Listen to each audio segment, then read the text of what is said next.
It was a scorching afternoon in the unforgiving Egyptian desert when a team of archaeologists stumbled upon what would become one of the most controversial discoveries in religious history. Among the sand dunes and the echoes of civilizations long vanished, they uncovered a tomb, unassuming in its modesty, yet inside it lay something far more powerful than gold or treasure. Fragile, yellowed pages, bound in crude leather, had survived centuries of neglect, waiting silently for eyes curious enough, and perhaps audacious enough, to read them. This was not just a manuscript. It was a secret, a whisper from the past, carrying truths that many believed were never meant to be known. The first glimpses of the manuscript sent chills through even the most seasoned researchers. Letters faded almost to invisibility, the edges of the papyrus brittle, crumbling with every careless touch. Every fragment had to be handled with reverence, as if the act of reading itself might awaken something long buried.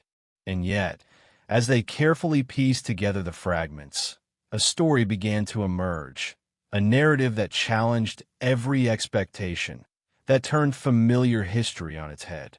There, hidden in the margins of time, lay a version of events that was daring, provocative, and utterly unthinkable to those who had grown up with the canonical Gospels of Matthew, Mark, Luke, and John.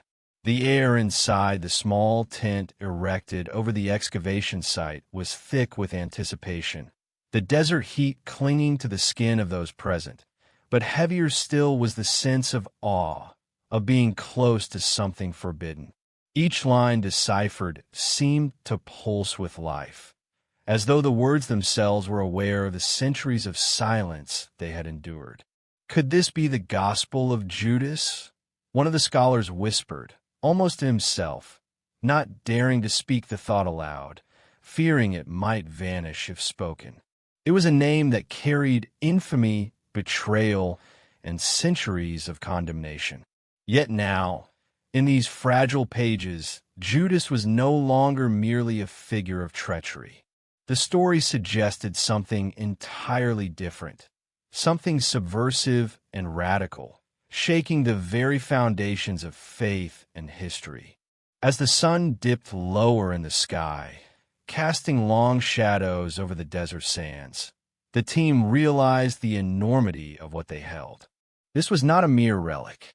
It was a challenge to centuries of accepted truth, a mirror held up to every believer, every skeptic, every historian. The gospel did not simply recount events. It questioned motives, redefined loyalty, and hinted at a hidden dimension of Jesus' life and teachings that had been obscured, perhaps deliberately, by those who sought to control the narrative. Every passage seemed imbued with a cryptic intelligence, as if the writer intended the reader to question, to wrestle with discomfort, to confront a reality that was far more complex than the comforting simplicity of betrayal and redemption. And yet, amidst the excitement, a sense of unease pervaded the team. The story they were uncovering was dangerous, not in the sense of immediate physical threat, but in the way it could unravel the story societies had relied upon for millennia. Imagine centuries of belief, traditions passed from parent to child, suddenly upended by a few thousand words scrawled in ink so faint it could have been lost to eternity. The manuscript suggested that Judas, often condemned as the ultimate traitor, might have been acting in alignment with a plan far more profound than anyone had dared to imagine. In these lines, betrayal was not the sin it had always been portrayed to be, but perhaps a necessary act of obedience, a key to a truth too dangerous for the many to understand. Even more startling was the humanity the text attributed to Jesus and his disciples. Gone were the untouchable, perfectly moral figures of conventional scripture. In their place were men wrestling with doubt, fear, loyalty, and the agonizing burden of choices that would shape history forever. The Gospel of Judas hinted at a world where divine purpose and human frailty intertwined, where understanding, secrecy, and courage existed in precarious balance. It was a revelation that was as inspiring as it was unsettling, a narrative that demanded more than passive observation. It demanded engagement, contemplation, and perhaps even a reevaluation of what one thought they knew about faith, morality, and destiny. As night fell over the desert, the team gathered around dim lanterns, their shadows dancing across the fragile pages. Each word they deciphered was a whisper from the past, a voice from a world erased by time and orthodoxy. And yet, there was a thrill in the danger, a magnetic pull toward the forbidden knowledge that had survived against all odds. Every line seemed to ask a question. Who decides which truths are allowed to survive? Who determines which stories are worthy of remembrance? And above all, what if the story we had always been told about betrayal, sacrifice, and redemption was not the whole truth? The manuscript, dusty and delicate, seemed almost to glow in the flickering lamplight. It was a paradox, both fragile and defiant, lost and found, condemned and yet essential. And as the scholars pored over the text, the air thick with anticipation and awe, a silent understanding passed among them. History was about to be questioned in ways that few could have anticipated. The Gospel of Judas, once buried in shadows, had emerged into the light, carrying with it a secret that might redefine the very concept of loyalty, faith, and the nature of the Messiah himself. And in that quiet desert night, as the wind whispered through the dunes and the stars shone like distant witnesses to the unfolding mystery, one thought lingered in every mind. What truths have been hidden for millennia, and what would it mean if they were finally revealed? Judas Iscariot. The name alone carries centuries of condemnation, a symbol of treachery etched into the very fabric of history. For most, he is the ultimate villain, the man who betrayed Jesus for 30 pieces of silver. But what if the story we had been told was incomplete? What if Judas' life, choices, and motivations had been misunderstood, distorted by the passage of time and the agendas of those who wrote history? To truly understand him, we must step into the dusty streets of first-century Judea, into the shadows of the marketplaces and the whispers of the synagogues, and see the man behind the infamy. Born into a world of tension and oppression, Judas was a product of his times. The Roman Empire held a tight grip over Judea, extracting taxes, enforcing laws, and crushing rebellion with ruthless efficiency. To survive in such a world demanded more than loyalty. It required cunning, pragmatism, and sometimes compromise. Judas, like many of his contemporaries, navigated these dangers daily, balancing his personal beliefs with the harsh realities around him. He was no mere caricature of evil. He was a man of conviction, fear, ambition, and doubt, struggling to reconcile the teachings he followed with the world he inhabited. From the moment he joined Jesus' inner circle, Judas' role was complex. He was entrusted with responsibilities, including the management of the disciples' funds, a position that demanded trust and reliability. Observers might have seen him as calculating, perhaps even greedy, but to those who knew him intimately, he was a man who carried burdens silently, one who wrestled constantly with the tension between faith and practicality. He watched Jesus perform miracles, heal the sick, and preach messages that challenged the social order. He marveled, he doubted, and he questioned, not with cynicism, but with the intense curiosity of someone striving to understand a mission far larger than himself. The Gospel of Judas presents a perspective that flips the familiar story on its head. In its controversial passages, Judas is not the villain, but the confidant, the chosen disciple entrusted with the deepest secrets of the Messiah. The text suggests that Jesus shared with him truths that others could not comprehend, that he understood the cosmic plan in a way that even the other disciples did not. If this account is accurate, then the act we have always called betrayal was paradoxically a demonstration of loyalty, a fulfillment of a divine mission rather than a betrayal born of malice or greed. The moral implications are staggering, challenging not only historical narratives, but the very way we conceive of loyalty, obedience, and destiny. To place ourselves in Judas' shoes is to feel the immense weight of responsibility he carried. Imagine knowing a truth so profound that sharing it, or acting upon it, would be misunderstood by everyone you love. Imagine being vilified by history, condemned for an act that was, in essence, a fulfillment of what had been asked of you. There is a haunting human tragedy in this possibility. A man eternally remembered not for his courage, his understanding, or his devotion, but for a moment reframed through the lens of fear, power, and orthodoxy. The human stakes are profound, the emotional toll unimaginable. Yet Judas was not alone in his inner conflict. The world around him was a crucible of competing loyalties. The Roman authorities, the Jewish leaders, and even his fellow disciples all presented pressures, each pulling him in directions that tested his understanding of faith and morality. Every decision carried consequences not just for him, but for the movement he served, the people who followed Jesus, and ultimately for the history that would record their lives. The burden of knowledge, the isolation of secrecy, and the impossibility of truly conveying his understanding to others created a tension that is difficult to fully comprehend from the comfort of hindsight.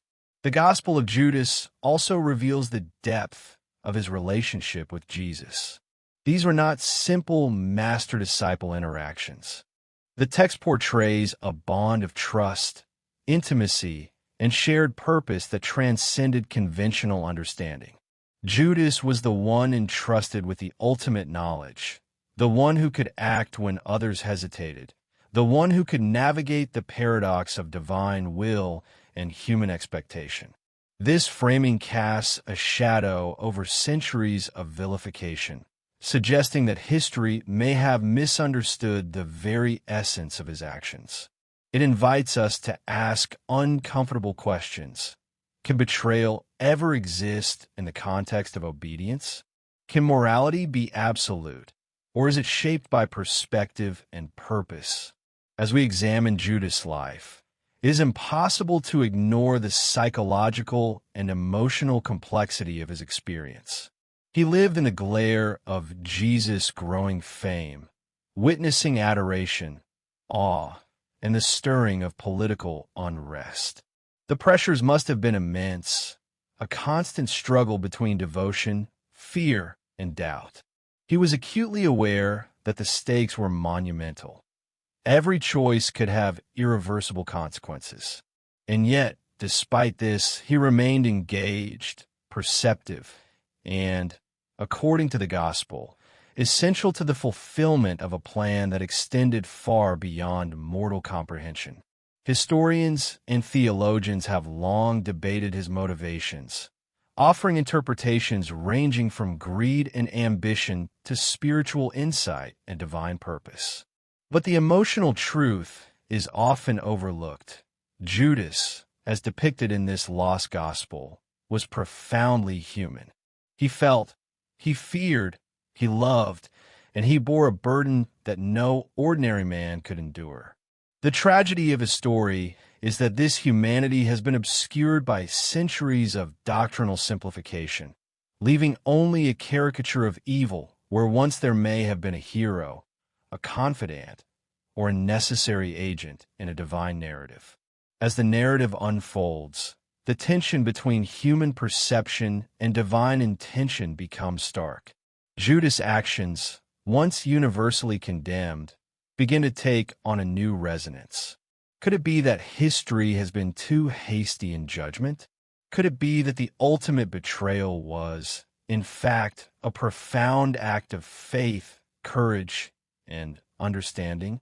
The idea is as shocking as it is compelling, forcing us to confront our own assumptions about morality, loyalty, and the complexity of human choices. In the end, Judas emerges not as a simple villain, but as a mirror to humanity itself, a figure defined by contradictions, torn between fear and insight, condemned yet essential. His story forces us to question the narratives we inherit, the moral frameworks we accept, and the assumptions we make about the lives of those who shaped history. And as we ponder his journey, the ultimate question lingers, echoing through the corridors of time. What if the man history called a traitor was, in truth, a messenger, a necessary guide in the unfolding of a cosmic plan too vast for human comprehension? The tale of Judas Iscariot, as revealed through this lost gospel, is not just a story of betrayal. It is a deeply human story of faith, doubt, courage, and tragedy. It is a reminder that history is often written by those who survive, by those in power, and that the truth may lie hidden in shadows, waiting for those willing to question, to explore, and to see beyond the familiar narratives. And as we turn the page, we are compelled to follow him further into the mystery, into the secret teachings that may forever change the way we understand the true nature of loyalty, destiny, and the Messiah himself. Long before the discovery of the Gospel of Judas, the early Christian world was awash with competing ideas, stories, and interpretations of Jesus' life and teachings. In the centuries following his death, countless texts were written, each claiming to reveal the truth about the Messiah, his mission, and the mysteries he imparted to his closest followers. Some of these works were celebrated, copied, and preserved. Others vanished, deliberately hidden or condemned as heretical, disappearing into the shadows of history. These were the lost Gospels, texts that hinted at truths too radical, too controversial, or too threatening for the mainstream church to accept. Their existence challenges the neat narratives we often take for granted and raises questions about what has been deliberately excluded from our understanding of the past. The sheer variety of early Christian writings is staggering. There are Gospels that told the story of Jesus' childhood in vivid detail, texts that recorded secret dialogues with his disciples, and manuscripts that explored philosophical and mystical interpretations of his teachings. Many of these writings were preserved in obscure languages, such as Coptic, Syriac, or Greek, surviving only in fragments buried beneath centuries of sand, in forgotten monasteries, or in private collections. To find one of these lost texts is like unearthing a time capsule that speaks directly across millennia, offering a perspective both intimate and dangerous, as if whispering a secret that some powerful forces did not want known. The reasons so many Gospels were lost or suppressed are as much political as they are theological. In the formative years of the Church, authority was contested fiercely. Leaders determined which teachings aligned with their vision of orthodoxy and which posed a threat to their influence. Ideas that questioned hierarchy, reinterpreted morality, or revealed hidden knowledge were often labeled heresy, their proponents silenced, and their texts destroyed. The story of Judas, for example, had already been simplified into one of ultimate betrayal, a narrative that reinforced obedience and morality while marginalizing any account that offered nuance or complexity. And yet, in the shadows, these alternate stories persisted, waiting for discovery, for scholars bold enough to question the established narrative. Among these lost texts, some were particularly radical, offering interpretations of Jesus' mission that diverged sharply from the canonical Gospels. Some Gospels suggested that salvation was a matter of secret knowledge rather than faith alone, a radical idea that shook the foundations of early religious communities. Others portrayed disciples in entirely new lights, revealing motives and personalities that defied conventional wisdom. These writings forced readers to confront uncomfortable possibilities, that the people we thought we understood were not as simple as tradition portrayed, that events had been filtered through layers of interpretation, and that the truth might be more complex, morally ambiguous, and human than we had been taught. The survival of these texts was precarious. Papyrus, parchment, and ink are fragile by nature, especially in regions subject to floods, fires, or the relentless march of time. Monks and scholars who attempted to preserve them often faced incredible risks. Political and religious authorities could view the possession of heretical texts as a crime punishable by death or exile. Some manuscripts survived because they were hidden in jars, buried in desert sands, or secreted away in private libraries. Others were painstakingly copied and recopied in remote monasteries, with every generation risking damage or loss. The fragility of these works mirrors the fragility of the truth itself, always at risk, always under threat, yet sometimes enduring against unimaginable odds. The Gospel of Judas fits squarely into this lineage of lost writings, part of a hidden tradition that sought to preserve alternate interpretations of events otherwise controlled by powerful institutions. It is a window into the thoughts, beliefs, and philosophies of groups like the Gnostics, who revered secret knowledge and spiritual enlightenment over rigid dogma. Their worldview challenged conventional morality, questioned authority, and posited that understanding the mysteries of the universe required insight beyond what the masses were taught. To encounter such a text is to glimpse a world in which the boundaries between good and evil, loyalty and betrayal, faith and knowledge, were far more fluid than we are accustomed to believing. For centuries, scholars could only speculate about the content of these lost Gospels. References in early writings hinted at their existence, but the texts themselves were inaccessible, thought to be irretrievably destroyed. Rumors of Judas' Gospel circulated among historians and theologians, a tantalizing shadow of a story that could rewrite the accepted narrative of the Messiah and his closest disciple.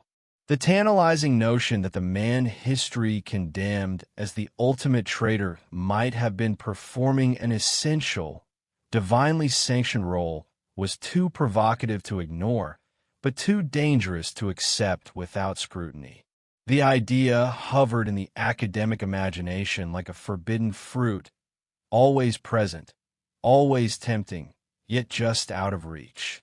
When fragments of the Gospel of Judas finally emerged, scholars approached them with a mixture of skepticism, awe, and fear. The text promised not just historical insight, but a moral and spiritual challenge.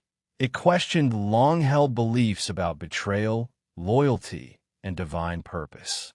Reading it was like stepping into a hall of mirrors, where every reflection was both familiar and unsettlingly alien.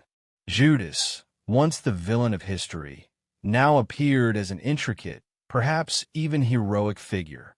His story, hidden for centuries, was no longer a simple cautionary tale. It was a complex moral and spiritual puzzle, one that demanded careful thought, empathy, and courage to confront. The rediscovery of lost Gospels reminds us of a fundamental truth. History is never static. What survives is not always what happened, but what those in power chose to preserve. Manuscripts buried in sand, hidden in monasteries, or locked away in private collections carry fragments of human thought and belief that challenge the narratives we have inherited. And as each fragment emerges, it offers a glimpse of a world where truth was contested, morality was complex, and even the most infamous figures might be far more human and far more essential than we had ever imagined. The discovery of these texts, especially the Gospel of Judas, forces us to reconsider what we thought we knew. It invites reflection on the fragility of memory, the power of narrative, and the biases inherent in historical preservation. It reminds us that the stories we inherit are shaped by choices, by agendas, and by forces that often remain invisible to us. And it leaves one haunting question echoing through time. What other truths lie buried, waiting for eyes curious enough to seek them, bold enough to confront them, and daring enough to reconsider everything we thought we knew? In the mid-1970s, in the quiet deserts of Egypt, an event occurred that would set the stage for one of the most sensational religious discoveries of the modern era. Deep within a forgotten tomb, buried beneath centuries of sand and time, fragments of an ancient codex surfaced, a fragile collection of papyrus pages that had somehow survived the ravages of centuries, waiting silently for discovery.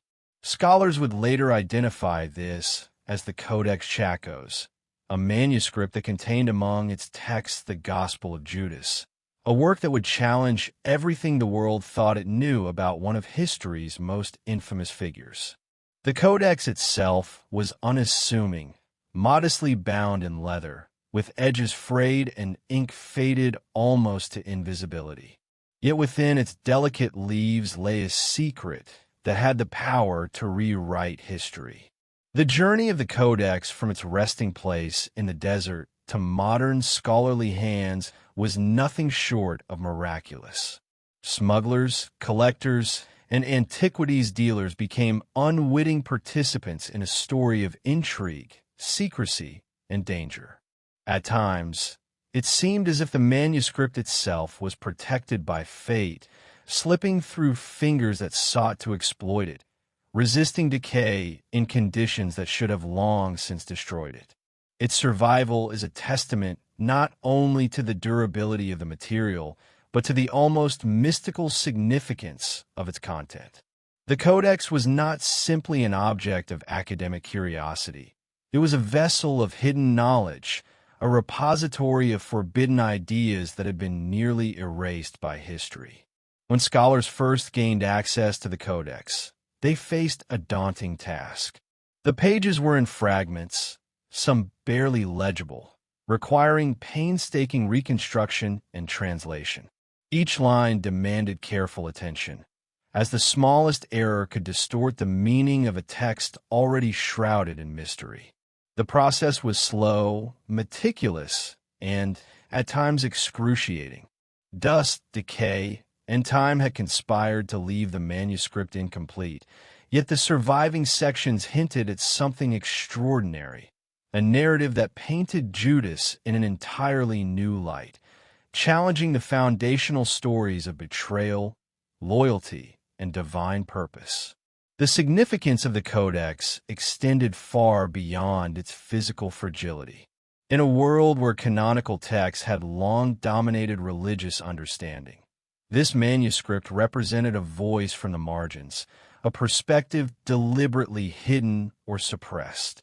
It connected modern readers to a lineage of thought that had been deemed dangerous by early church authorities, a reminder that history is often shaped as much by omission as by inclusion. The Codex was a bridge to the past, offering a rare glimpse into a time when competing interpretations of Jesus' life and teachings flourished, when spiritual understanding was contested, and when figures like Judas were far more nuanced than tradition allowed.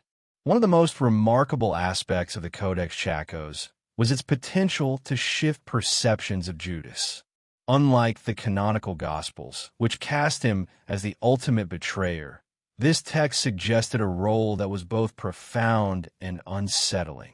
Judas was not merely acting out of greed or malice. He was participating in a divine plan, entrusted with knowledge that others could not comprehend. The Codex implied that what appeared as betrayal was, in fact, a necessary act, a fulfillment of a higher design. This perspective was radical, provocative, and, for many, nearly incomprehensible. It forced readers to grapple with questions about morality, destiny, and the limits of human understanding.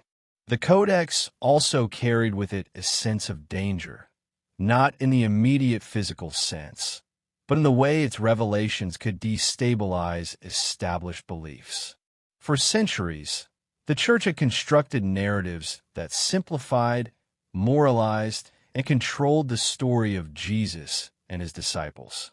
To introduce an alternative perspective, especially one that rehabilitated Judas, was to challenge the authority of centuries of tradition. The manuscript, delicate and silent, had the power to unsettle the very foundations of faith, and for many, that alone made it a document to be treated with extreme caution. Scholars approached the Codex with a mixture of awe and trepidation.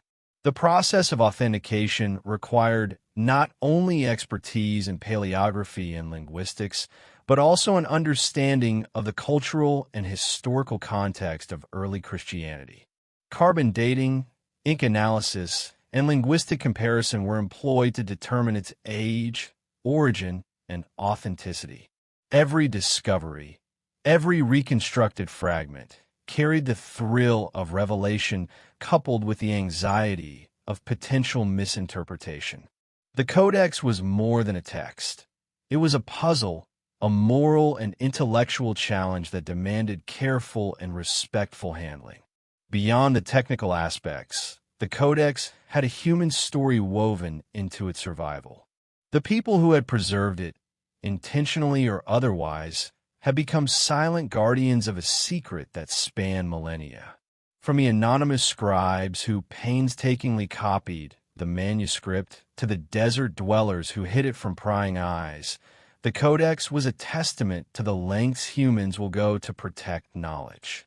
Its journey from secrecy to scholarship was fraught with risk, intrigue, and the ever-present threat of destruction, making its eventual emergence into the modern world feel almost miraculous. When the Gospel of Judas was finally reconstructed from the Codex, the reaction was immediate and profound. It was not merely a historical curiosity. It was a transformative revelation, one that demanded a reevaluation of the story of Judas and, by extension, the story of Jesus himself. The Codex provided evidence that the narratives handed down through centuries were not the only version of events, and that alternative perspectives had existed, hidden in plain sight, for centuries. The manuscript challenged not only historical scholarship but also personal beliefs, inviting readers to consider a reality in which betrayal and loyalty, sin and obedience were far more complex and intertwined than previously imagined. In the end, the Codex Chacos was more than an artifact. It was a key, a connection to a hidden world of thought, belief, and spiritual exploration. It illuminated the lives of those who had lived in the shadows of power, those who had dared to record ideas that might have been dangerous, and those who had ensured that such knowledge survived against the odds. The Codex reminded us that history is rarely linear, that truth is often fragmented, and that understanding the past requires both courage and humility. As scholars carefully turned the fragile pages, piecing together words that had survived millennia, a profound sense of responsibility settled over them. They were custodians of a secret that had the power to change perspectives, provoke debate, and stir emotion across the world. The Codex Chacos, in its quiet resilience, demanded respect, attention, and reflection. And as its hidden Gospel of Judas emerged into light, it carried with it a question that would haunt readers, historians, and believers alike. What if the story we thought we knew was only part of a much larger, far more complicated truth? To understand the world in which Judas, Jesus, and the early disciples lived, one must step into the oppressive shadow of the Roman Empire. Judea in the first century was a land of tension, unrest, and constant surveillance, a region caught between local traditions and the crushing weight of imperial authority. Roman soldiers patrolled the streets, their armor glinting in the Mediterranean sun, their presence a daily reminder of conquest, taxation, and the threat of violence. The people moved carefully, wary of political entanglements, yet restless with the desire for spiritual and social freedom. It was a world where loyalty and rebellion, faith and fear, were inseparably intertwined. The Roman administration was precise and unyielding. Governors and procurators enforced laws with strict efficiency, demanding obedience while ensuring that any hint of dissent was swiftly crushed. Taxes were collected ruthlessly, and local leaders who resisted were often executed or exiled. Life under this regime demanded vigilance and strategy, particularly for those who sought to lead others or inspire change. Religious movements were tolerated only as long as they did not challenge Roman authority, a balance that was often precarious and deadly. In this environment, even acts of devotion could carry political consequences, and those who dared to reinterpret spiritual teachings risked severe repercussions. It is in this context that the actions of Judas and Jesus must be understood. Their mission did not exist in a vacuum. It unfolded in a society where every decision had moral, social, and political weight. The disciples were not mere followers of a philosophical teacher. They were participants in a world teetering on the edge of revolt and repression. Every gathering, every sermon, every miracle performed in public was observed, interpreted, and sometimes feared by the authorities. Jesus' growing popularity was both a blessing and a curse, inspiring hope among the oppressed while drawing scrutiny from those invested in maintaining control. The influence of Rome also shaped the narratives that would survive. Historical accounts, including the canonical Gospels, were filtered through layers of political pressure and social expectation. Stories that threatened the image of stability or challenged the authority of the emerging church were often edited, suppressed, or omitted entirely. This reality helps explain why the Gospel of Judas, with its radical reinterpretation of betrayal, loyalty, and divine purpose, remained hidden for so long. In a society where deviation from the official narrative could mean exile, execution, or spiritual condemnation, the preservation of alternative accounts was both dangerous and rare.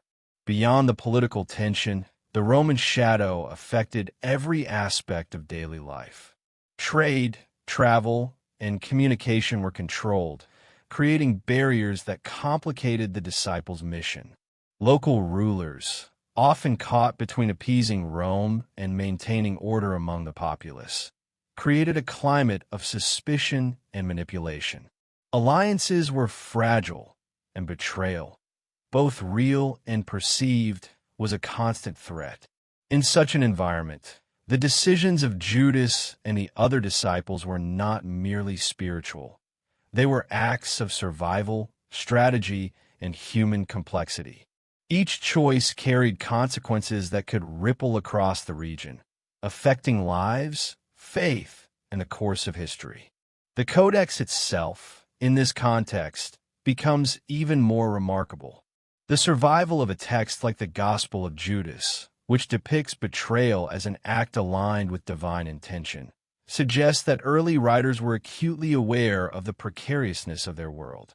They encoded ideas carefully, hiding truths in allegory, metaphor, and cryptic language to protect both themselves and their message.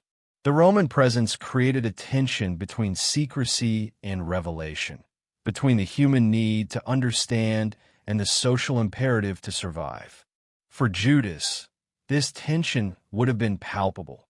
He navigated a world where one misstep could destroy not only his mission but his life. The shadow of Rome also amplifies the moral complexity of the gospel.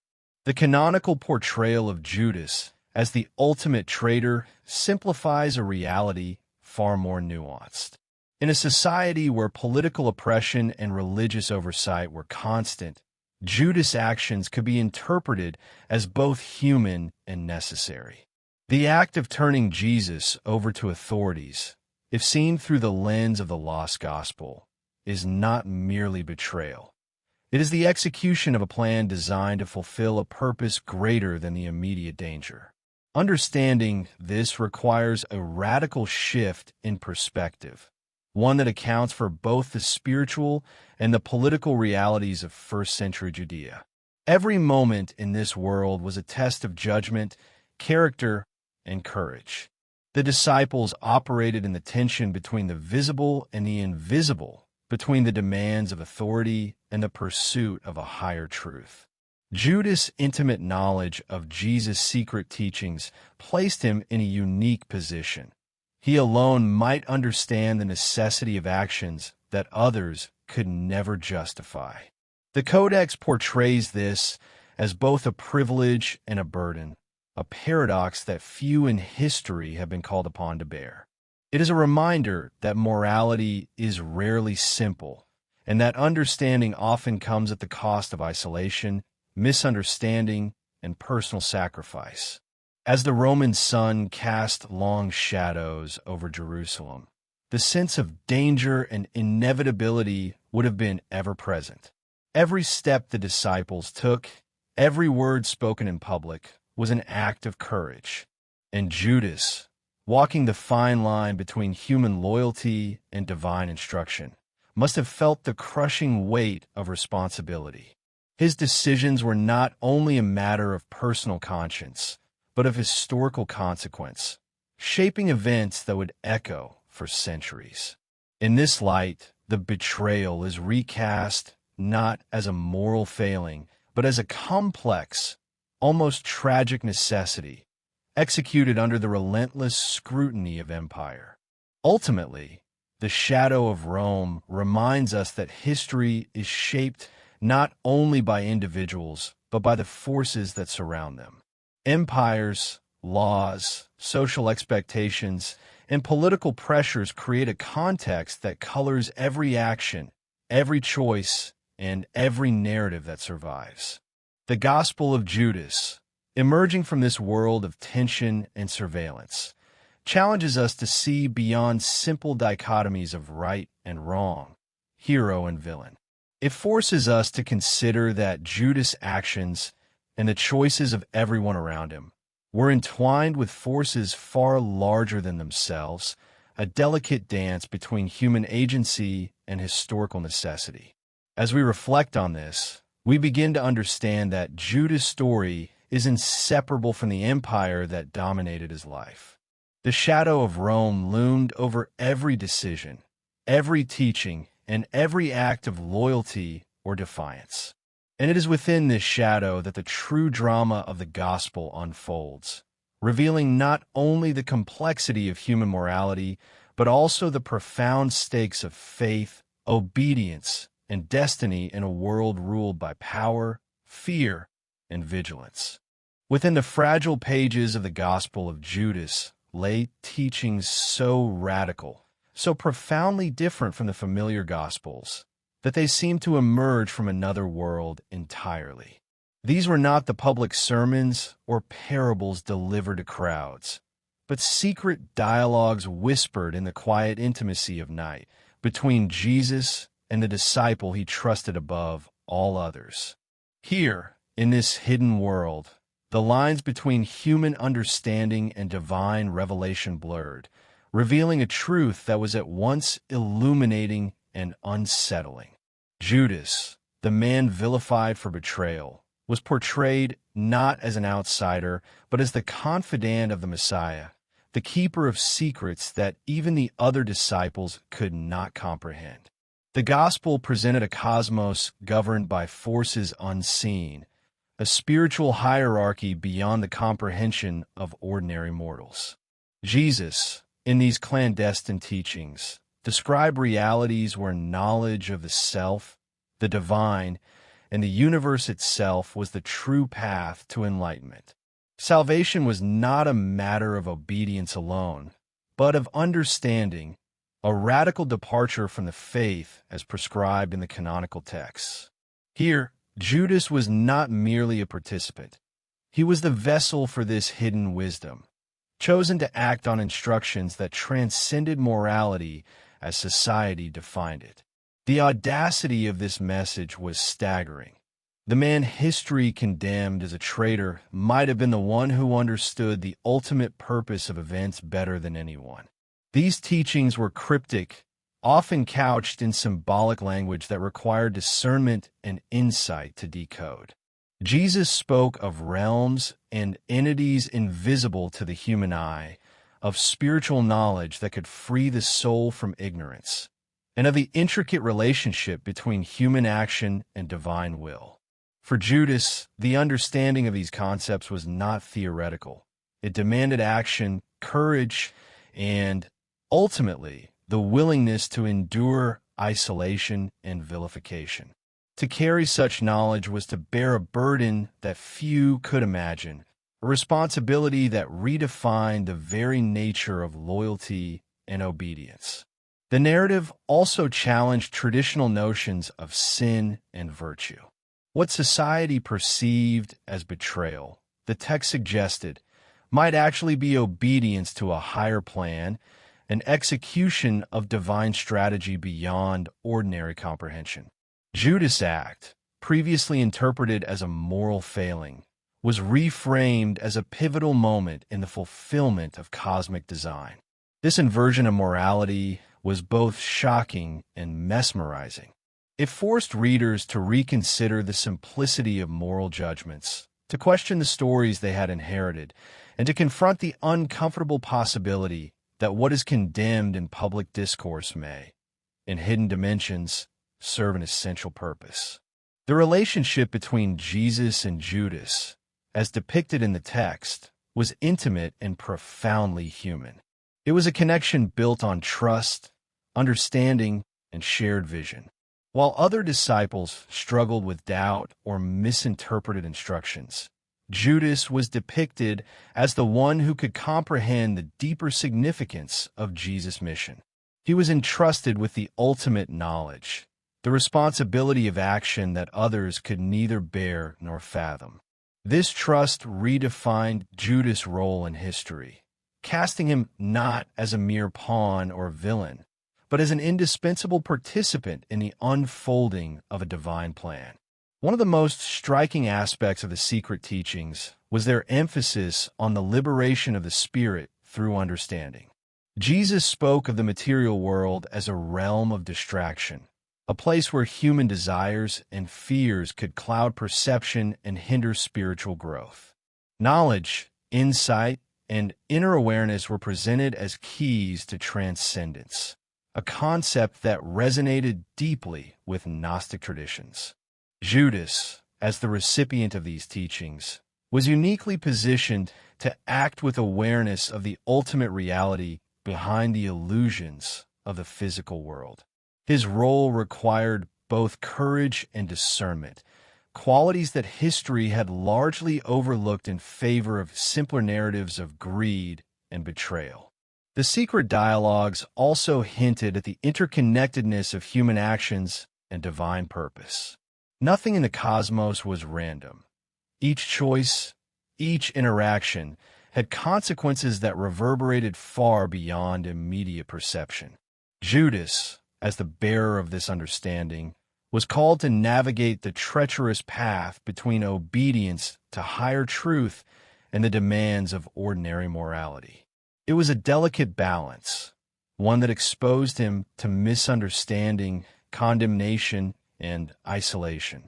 Yet, within this tension lay the profound power of the gospel. It revealed a vision of history, faith, and morality far more complex and layered than conventional teachings allowed. Moreover, the text suggested that enlightenment and knowledge were not evenly distributed. Only those prepared to grasp the subtleties of the divine could comprehend the deeper truths.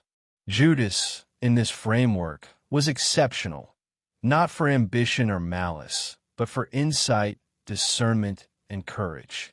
His choices, previously framed as acts of personal gain or treachery, now carried a weight that transcended ordinary human judgment. He became both a participant in and an interpreter of a divine narrative, a role that required both humility and profound strength. The audacity of these teachings also lies in their direct challenge to institutional authority. By positioning Judas as a bearer of essential truth, the gospel implicitly critiques the narratives that have dominated historical understanding. It exposes the mechanisms by which stories are shaped, simplified, and weaponized to maintain control. History, in this sense, is not merely a record of events, but a construct filtered through the perspectives of power.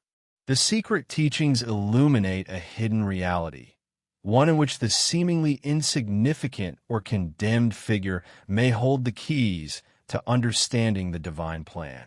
Reading these passages is to feel the weight of responsibility that Judas bore. Every word he absorbed, every instruction he followed, carried consequences beyond human comprehension. The gospel portrays him not as a villain, but as a man navigating the treacherous space between human perception and divine instruction, fully aware that his actions would be misunderstood by history and condemned by society. This moral and spiritual complexity transforms the act of betrayal into a paradoxical testament of loyalty, obedience, and insight, forcing readers to confront uncomfortable truths about morality, knowledge, and the nature of divine purpose. Ultimately, the secret teachings in the Gospel of Judas illuminate a hidden dimension of the early Christian world, one in which understanding, courage, and insight are as important as faith, devotion, or obedience. Judas emerges not as a simple figure of infamy, but as a complex human being chosen for a task that required profound comprehension, moral fortitude, and unwavering trust in a plan larger than himself. The gospel challenges us to reconsider the narratives we inherit, to question the moral absolutes we take for granted, and to reflect on the possibility that history has often misjudged those who dared to act in alignment with higher truths. And as we continue to explore these teachings, the central question emerges: what if Judas, long condemned as a traitor, was in fact the one closest to the truth, the confidant of the Messiah, and the necessary agent in a plan that transcended human understanding?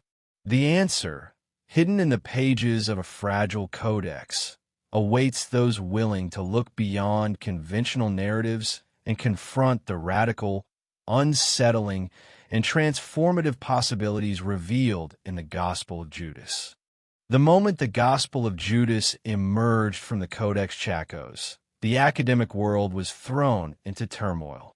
Scholars, theologians, historians, and linguists all faced a dilemma: how to approach a text that challenged centuries of established belief, a manuscript that seemed both miraculous and destabilizing. The debates were intense, often heated, with experts divided over authenticity, interpretation, and implications. Was this truly the lost gospel, or merely a clever forgery? Could the radical claims about Judas' role be trusted, or were they an anomaly of Gnostic thought that held no historical weight? The questions alone sparked a maelstrom of intellectual and emotional engagement. Initial skepticism was the norm. Many experts viewed the text as a sensational curiosity, interesting perhaps to the few who studied ancient Christianity, but unlikely to alter mainstream understanding. The fragile nature of the manuscript, the gaps in the papyrus, and the cryptic, allegorical language all seem to justify caution. Extraordinary claims require extraordinary evidence, was the mantra echoed across universities and scholarly publications. The fear of misinterpretation was acute. If the text was promoted irresponsibly, it could mislead both believers and historians, fueling controversy without offering clarity. Yet as translations progressed, the power of the text became undeniable. Linguists painstakingly reconstructed sentences from faded ink and fragmented papyrus, revealing passages that directly implicated Judas as the chosen disciple, privy to the secret teachings of Jesus. Every newly deciphered fragment deepened the controversy, forcing scholars to reconsider assumptions long taken for granted. Textual analysis, linguistic comparison, and cross-referencing with other known Gnostic writings confirmed both authenticity and consistency, lending the manuscript an authority that skeptics could not ignore. Debates erupted not just over historical accuracy, but over theological implications. Could Judas really have been acting in obedience rather than betrayal? Could the gospel reflect a spiritual truth that contradicted canonical texts? Or was it merely a philosophical experiment of the Gnostic sect? Conferences and symposiums became battlegrounds for competing interpretations. Some scholars emphasize the importance of understanding the text in its original context, a first-century Judea shaped by political oppression and esoteric spiritual traditions. Others focused on the radical implications for morality and human understanding, arguing that the gospel demanded a reconsideration of centuries of doctrinal judgment. The intensity of these debates highlighted the complexity of historical interpretation. Every scholar brought personal assumptions, biases, and religious background into the discussion. Some approached the text with reverence, captivated by its philosophical depth and moral nuance. Others approached with suspicion, wary of challenges to established authority. The debates were not merely academic. They were deeply human, reflecting the emotional weight of confronting a narrative that undermined long-held certainties about betrayal, loyalty, and divine purpose. Beyond scholarly circles, the media seized upon the discovery, amplifying debates and often sensationalizing claims. Headlines emphasized Judas' rehabilitation and a shocking reinterpretation of betrayal. Public interest soared, bringing theological discussions into everyday conversation. Suddenly, a text that had been confined to dust-covered fragments in a desert tomb became a cultural phenomenon, provoking reflection, argument, and wonder. The scholars' debates were now not just about history. They were about the moral, spiritual, and emotional impact of revealing a story hidden for centuries. Amid the contention, some scholars argued that the gospel should be treated with caution, not censorship. The text, they contended, offered a unique window into early Christian diversity, the complexity of human behavior, and the nature of belief itself. To ignore it, suppress it, or dismiss it outright would be to erase an essential piece of the puzzle of early Christianity. In contrast, others warned of overinterpretation, reminding the public that context, translation, and historical perspective were critical. Misreading the gospel could lead to distorted narratives, theological confusion, or the elevation of a marginal text above canonical authority. The debates also revealed the human need for certainty in the face of ambiguity.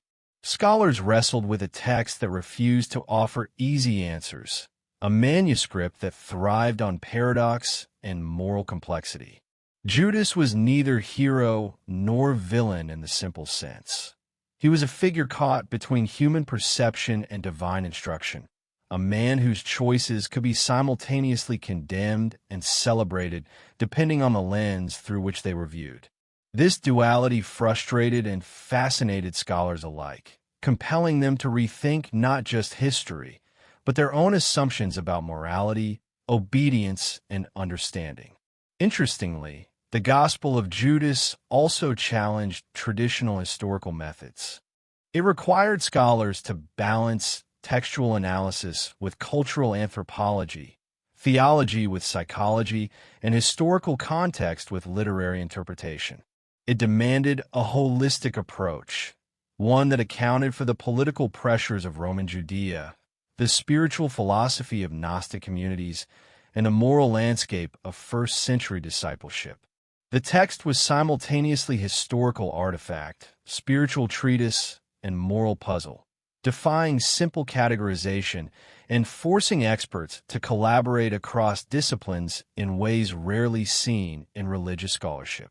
Even today, decades after the discovery, debates continue. The gospel has been examined through lenses of faith, skepticism, philosophy, and literature, yet no consensus has emerged. Some view it as a transformative document that challenges the morality of betrayal and reshapes the understanding of Judas' role. Others see it as an intriguing but marginal text, interesting for its historical context, but not revolutionary in its implications. The tension between these perspectives mirrors the broader struggle to reconcile what is known with what remains hidden, what is revealed with what is intentionally obscured. At the heart of these debates lies a profound question. How do humans interpret the lives and choices of others when morality, loyalty, and divine purpose are so complex? The Gospel of Judas refuses to provide simplistic answers, instead presenting a narrative in which understanding, courage, and insight intersect with fear, condemnation, and historical consequence. Scholars are left to navigate this tension, balancing curiosity with caution, interpretation with humility, and revelation with respect for centuries of belief. Ultimately, the scholars' debate is not just an academic exercise. It is a reflection of the very human struggle to understand history, morality, and divine intention. The discovery of the gospel forces readers, both scholarly and lay, to confront uncomfortable possibilities. That Judas may have been misunderstood, that morality is not always clear-cut, and that history itself is shaped by power, perspective, and omission. In the end, the debate illuminates more than the gospel. It illuminates the human condition, the fragility of certainty, and the enduring quest for truth amidst layers of interpretation and judgment. For centuries, Judas Iscariot has been painted as the archetype of treachery, the man whose 30 pieces of silver sealed the fate of Jesus and defined the ultimate act of betrayal. This image has permeated art, literature, theology, and popular imagination, casting him as the singular villain in one of history's most famous narratives. But the discovery of the Gospel of Judas demands a radical reassessment, a reconsideration of what betrayal truly meant in the context of first-century Judea and the secret teachings of the Messiah. In this text, the story is rewritten, and with it, the moral framework that has governed understanding for millennia is profoundly challenged. According to the Gospel, Judas' act was not motivated by greed, ambition, or malice. Instead, he is depicted as the one disciple who fully comprehended Jesus' mission, entrusted with a knowledge so profound that ordinary comprehension could not grasp it. What history interpreted as treachery becomes, paradoxically, obedience.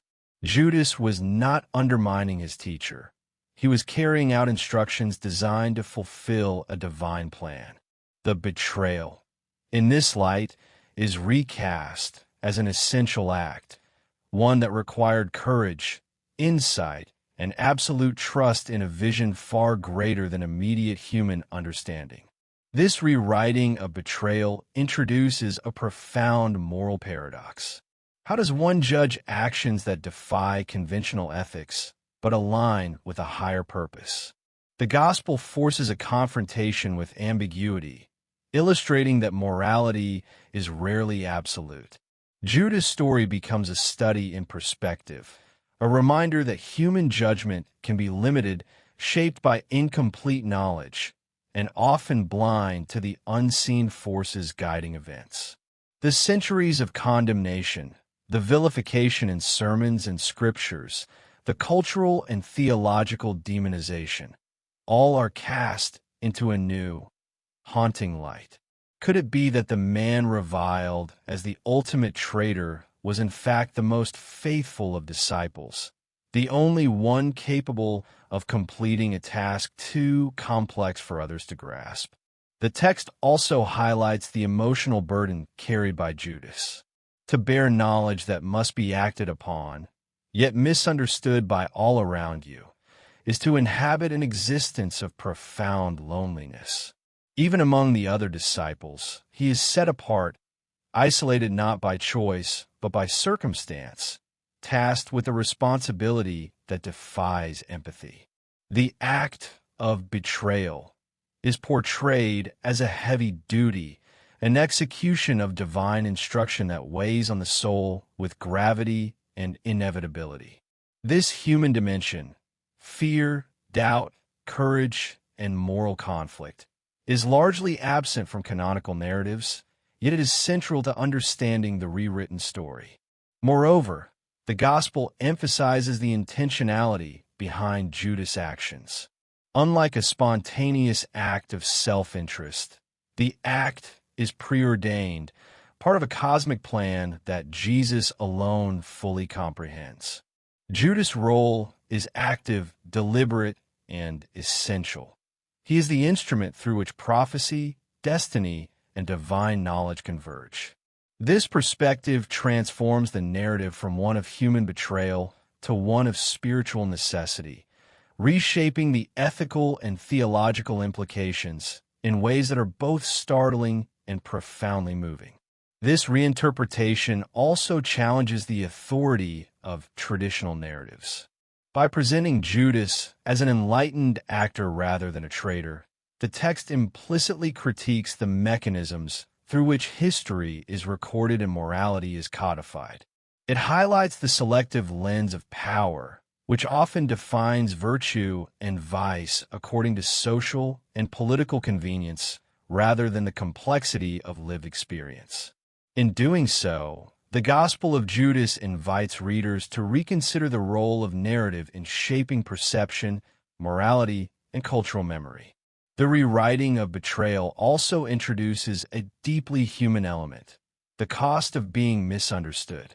Judas' story becomes not just a theological puzzle, but an intimate exploration of isolation, courage, and the consequences of choices made in the context of greater truth. He is vilified not for malice, but for insight, condemned not for error, but for understanding.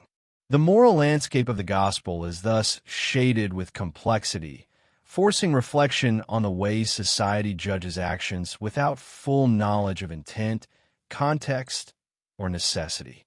Artistic and literary representations of Judas throughout history have reinforced the narrative of villainy. From Renaissance paintings depicting him recoiling in guilt to countless literary portrayals emphasizing greed and treachery, cultural memory has codified his role in dramatic, unambiguous terms. The Gospel of Judas disrupts this legacy, presenting a figure whose actions are morally and spiritually sophisticated, requiring empathy, reflection, and a willingness to engage with paradox.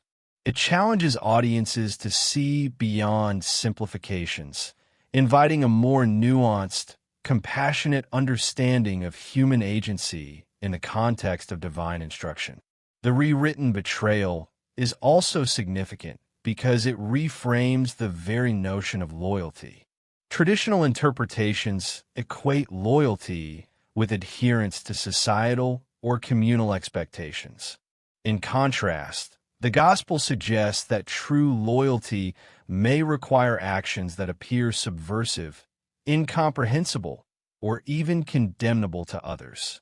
Judas' loyalty is measured not by public perception, but by fidelity to a higher truth, a principle that destabilizes conventional moral frameworks and invites reflection on the nature of trust, obedience, and ethical responsibility. Finally, this section of the narrative bridges the human and the divine. Judas' act of betrayal, when understood through the Gospel's lens, is both profoundly human and spiritually consequential. It captures the tension between knowledge and perception, between duty and judgment, and between destiny and misunderstanding. By rewriting the story, the Gospel transforms a moment of infamy into a crucible of insight, forcing readers to confront the complexity of morality, the fragility of historical memory, and the delicate interplay of human choice and divine plan.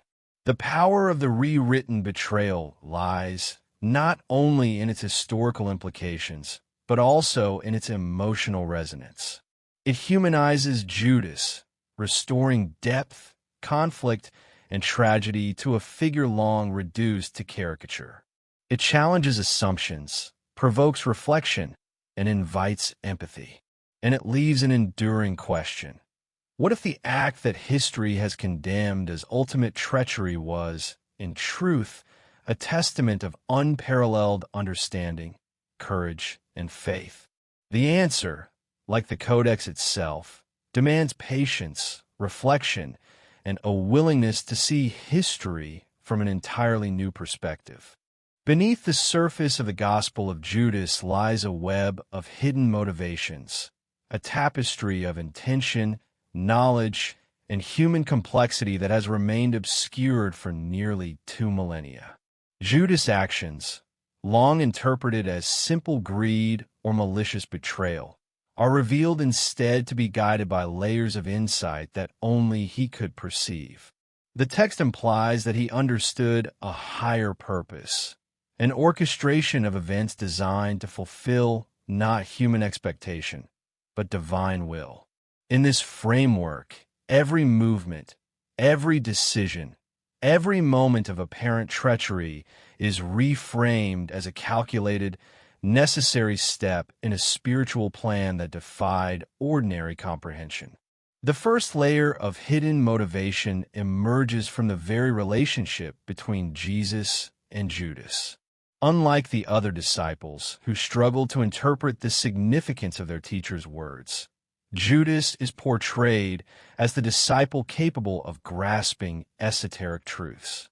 He is entrusted with knowledge that others cannot comprehend, a burden of insight that isolates him even from those closest to him. This alone creates a moral paradox. He must act in ways that seem reprehensible to all around him because the scope of his understanding extends beyond ordinary morality. The Gospel presents him not as villain, but as confidant, the executor of knowledge, so profound it is both a privilege and a curse. Within this context, Judas' motivations are not merely spiritual. They are intensely human. The burden of secrecy, the weight of responsibility, and the anticipation of misjudgment shape his internal landscape. He faces a constant tension between duty and perception, between what is required by divine instruction and what is visible to the world. This duality magnifies the stakes of every choice he makes. Each act of apparent betrayal carries the emotional weight of isolation, fear, and moral ambiguity. He is condemned not for what he does, but for what the world perceives he has done, a nuance that has been obscured in centuries of historical simplification. The Gospel also emphasizes the concept of necessity in Judas' motivations. In a universe governed by divine knowledge and intricate spiritual hierarchies, actions that appear chaotic, selfish, or immoral may, in fact, serve a critical purpose. Judas is uniquely positioned to act with awareness of both immediate consequence and ultimate significance. What is perceived as human betrayal is reframed as cosmic alignment, an execution of intention that fulfills prophecy and ensures the unfolding of a larger plan. In this light, his motivations are both practical and spiritual, rooted in a comprehension of events that transcends ordinary perception. Political and social pressures further complicate Judas' motivations. First-century Judea was under the iron grip of Roman occupation, where the line between rebellion and compliance was razor-thin. Actions were constantly scrutinized, misinterpreted, and politicized.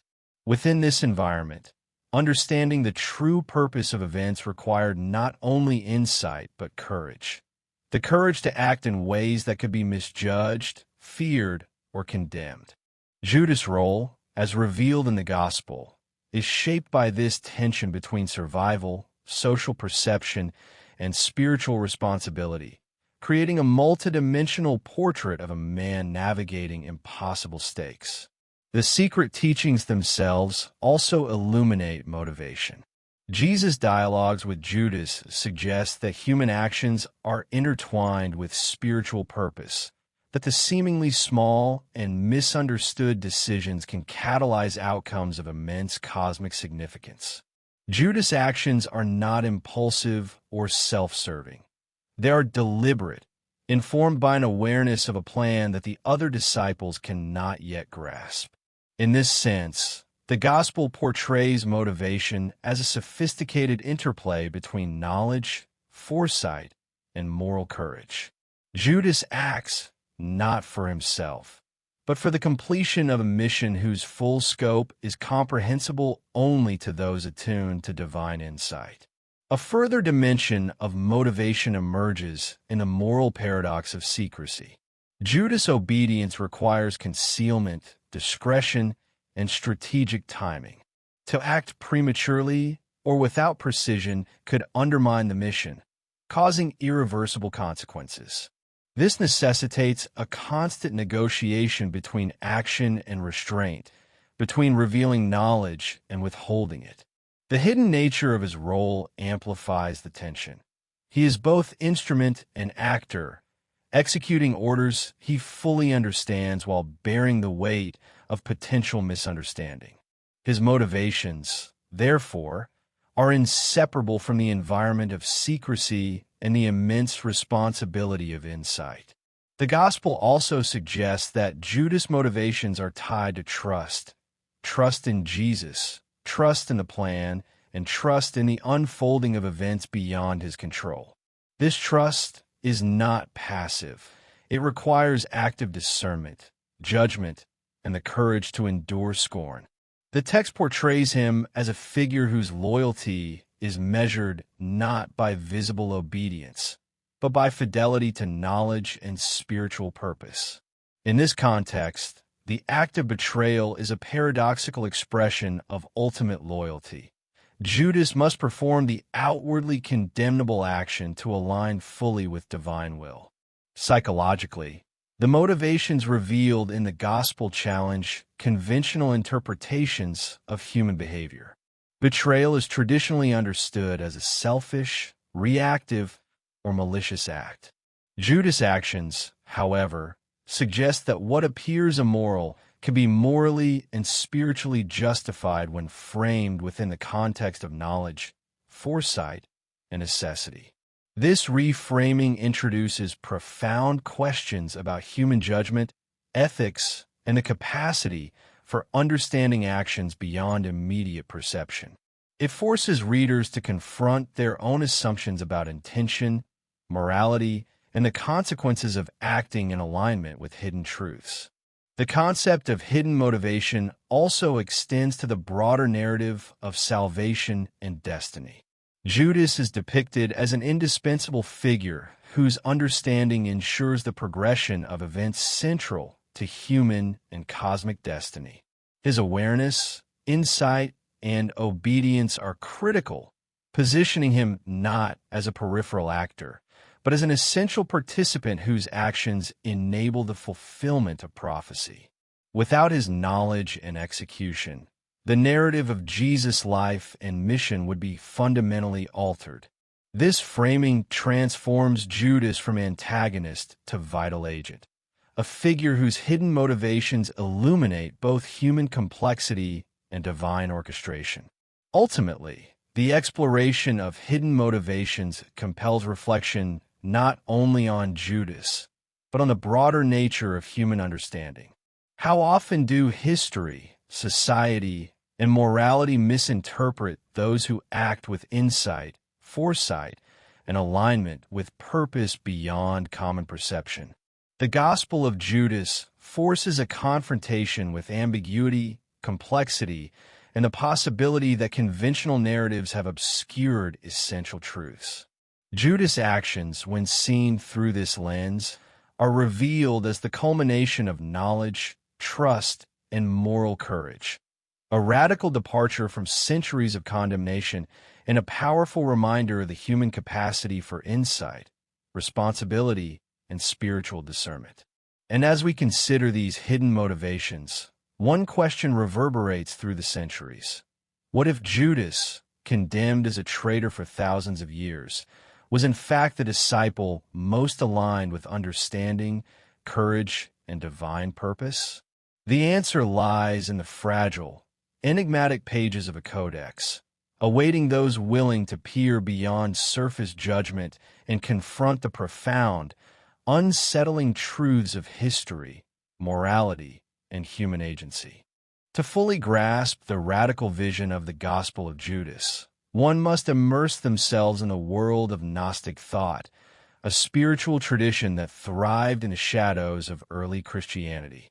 Gnosticism was not a single school of belief, but a collection of mystical and philosophical movements that emphasized knowledge, gnosis, as the key to spiritual liberation. Unlike Orthodox teachings, which focused on obedience, ritual, and communal morality, Gnostic philosophy prized direct experience of the divine, introspection, and understanding of hidden truths. In this context, the Gospel of Judas emerges as a deeply coherent, albeit provocative, expression of a worldview that challenged conventional authority and revealed the complexity of spiritual knowledge. Gnostics viewed the material world differently than mainstream early Christians. The physical realm, in Gnostic cosmology, was often considered a realm of illusion, a prison for the soul designed to distract from the higher spiritual reality. Salvation, then, was not about moral perfection or ritual observance alone, but about awakening to the knowledge of one's true origin and divine purpose. Within this framework, Judas' actions and his privileged understanding of Jesus' secret teachings can be seen as consistent with a philosophy that values insight over surface appearances. Betrayal, when viewed through the Gnostic lens, is recast as an act of alignment with ultimate truth. The Gospel of Judas reflects a Gnostic emphasis on secret knowledge reserved for the few who can comprehend it. While the other disciples are portrayed as devoted yet spiritually limited, Judas is shown as the disciple capable of perceiving deeper layers of reality. He is chosen not for moral superiority, but for insight and discernment, a quality that allows him to act in ways that others cannot. This hidden knowledge positions him as a mediator between the visible and invisible, the material and spiritual, and the ordinary and divine. In Gnostic terms, his betrayal is an act of liberation, not destruction, an execution of a plan that transcends conventional morality. Gnostic writings often feature intricate cosmologies, describing multiple realms, spiritual entities, and divine hierarchies. The Gospel of Judas is no exception. It situates Judas' role within a vast, interconnected universe where every action reverberates across both the material and spiritual planes. To outsiders, his actions appear shocking, incomprehensible, or even malevolent. Within the Gnostic worldview, however, they're necessary, purposeful, and profoundly meaningful. The text challenges readers to reconsider assumptions about intention, morality, and the unfolding of events when viewed from a higher perspective. The philosophical tension in Gnostic thought is critical to understanding Judas' position. Human perception is limited, constrained by sensory experience and social conditioning. The divine plan, by contrast, operates on levels beyond ordinary comprehension.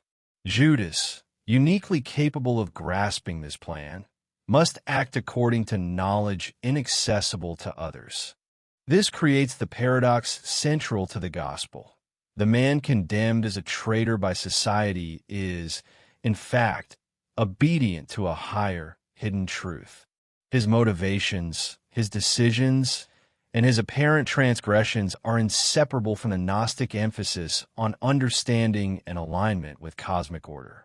The Gnostic perspective also illuminates the moral complexity of secrecy. Knowledge in this tradition is not freely shared. It is earned, cultivated, and safeguarded. To reveal hidden truths prematurely is to risk misunderstanding, corruption, or spiritual harm. Judas' actions, framed in this light, are acts of both wisdom and responsibility. He executes what must be done in alignment with higher knowledge, fully aware that outward appearances will misinterpret him. The gospel presents him as a figure navigating the treacherous terrain between revelation and concealment, embodying the tension between human morality and divine purpose. Furthermore, the Gnostic worldview emphasizes the transformative power of insight. The act of understanding one's own spiritual reality is inherently liberating, a journey that transcends fear, judgment, and worldly constraints. Judas' privileged knowledge allows him to participate in this transformative process, not for personal gain, but as a necessary component of the divine plan. His role, while controversial, is fundamentally aligned with the liberation of both spirit and purpose, a radical redefinition of what it means to act rightly within a morally and spiritually complex universe. The Gospel of Judas also exemplifies the Gnostic critique of institutional authority. Gnosticism often arose in opposition to orthodox structures that simplified, codified, and controlled religious knowledge. By casting Judas as the enlightened disciple and questioning the moral judgments imposed by history and tradition, the text challenges the monopoly of narrative authority.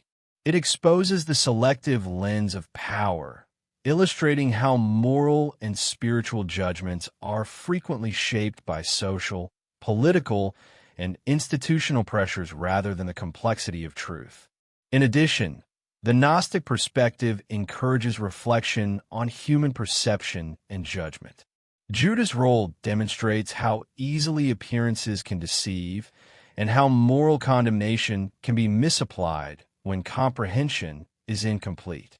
The Gospel's depiction of him as both vilified and necessary underscores the limitations of conventional ethical reasoning, highlighting the importance of insight, context, and higher understanding in evaluating human action.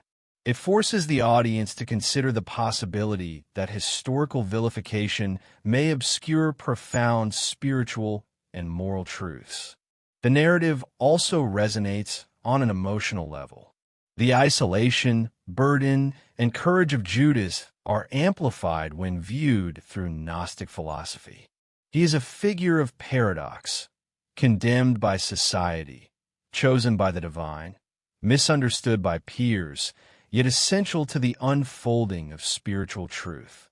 This duality creates a profound emotional tension, inviting reflection on themes of loyalty, knowledge, courage, and sacrifice.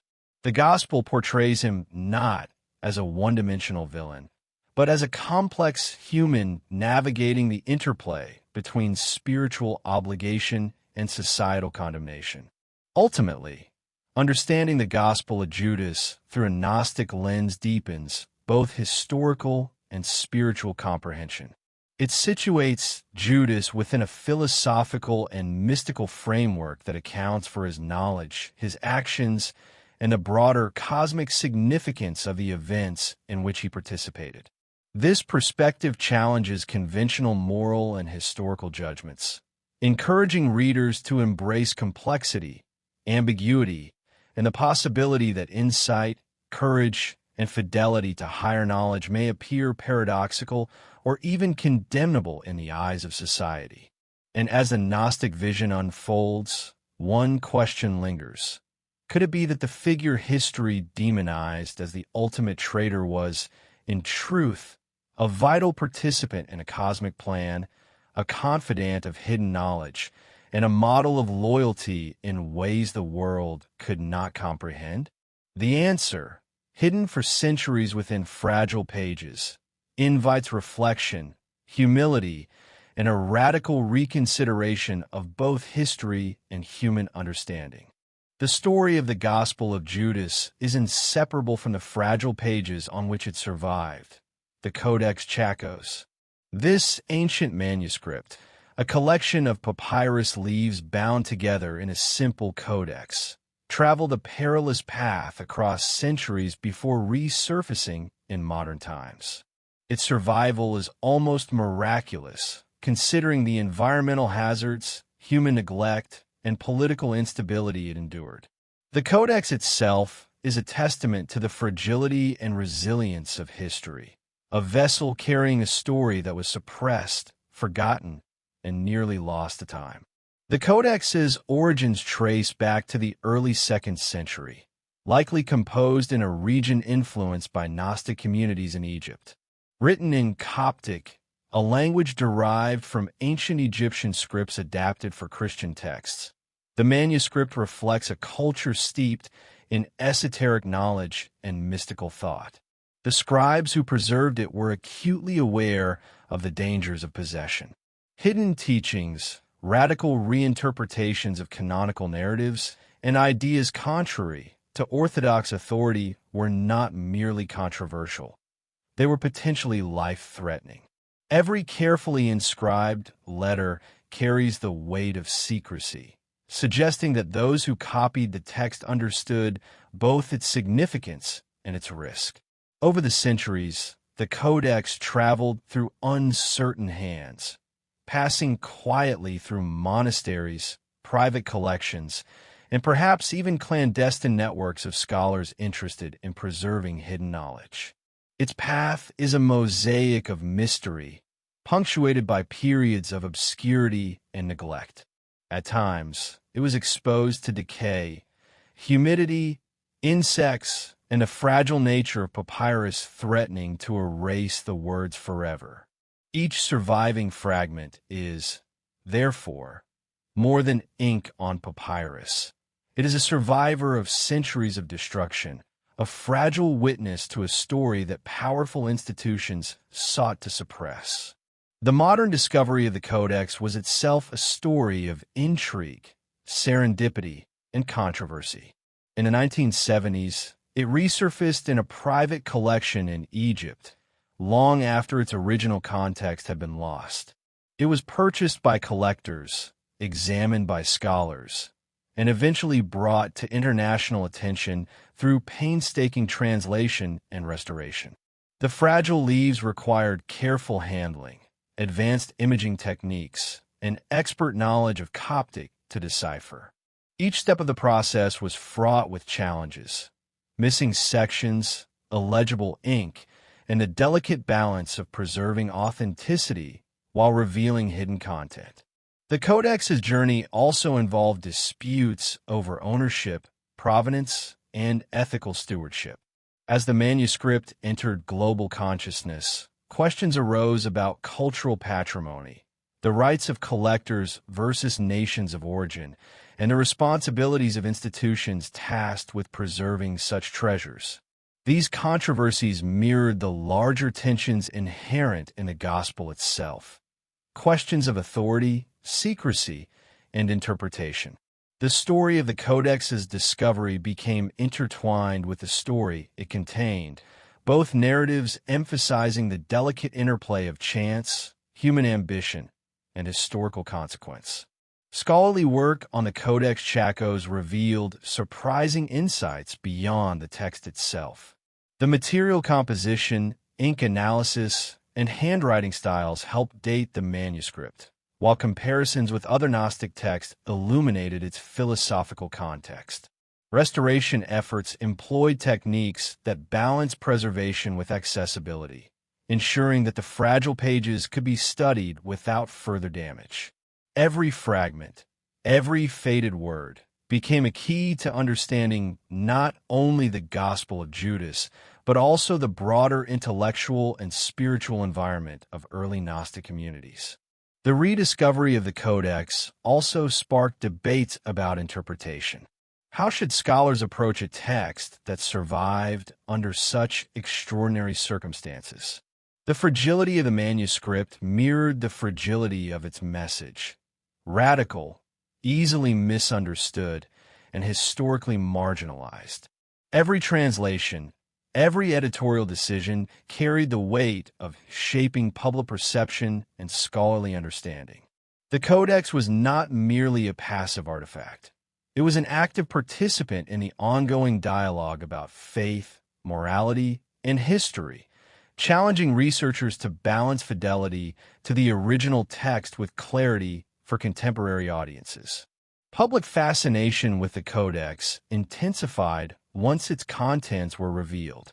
Media outlets, documentaries, and scholarly publications presented the manuscript as a window into hidden truths, a story of betrayal, divine instruction, and human complexity preserved against all odds. The narrative of the Codex's discovery mirrored the dramatic tension of its content, a lost text resurfacing to challenge centuries of understanding, surviving through danger, neglect, and secrecy to finally reveal its secrets to the world. Audiences were captivated not only by the ideas within, but also by the almost cinematic journey of the manuscript itself. Importantly, the Codex underscores the theme of hidden knowledge. Its fragile pages, barely surviving centuries of peril, reflect the precarious nature of esoteric wisdom. The Gospel of Judas, tucked within these leaves, could have been lost forever, erased by the passage of time, neglect, or the deliberate suppression of ideas deemed dangerous. Its survival is a testament to the resilience of human effort to preserve knowledge, the serendipity of history, and the enduring fascination with narratives that challenge conventional understanding. The journey of Codex Chacos also emphasizes the human dimensions of discovery, curiosity, perseverance, and courage. Scholars, collectors, and restorers risked not only the physical integrity of the manuscript, but also their reputations, academic standing, and professional credibility to bring its contents to light. The process involved painstaking attention to detail, collaboration across disciplines, and a profound respect for the text's historical and spiritual significance.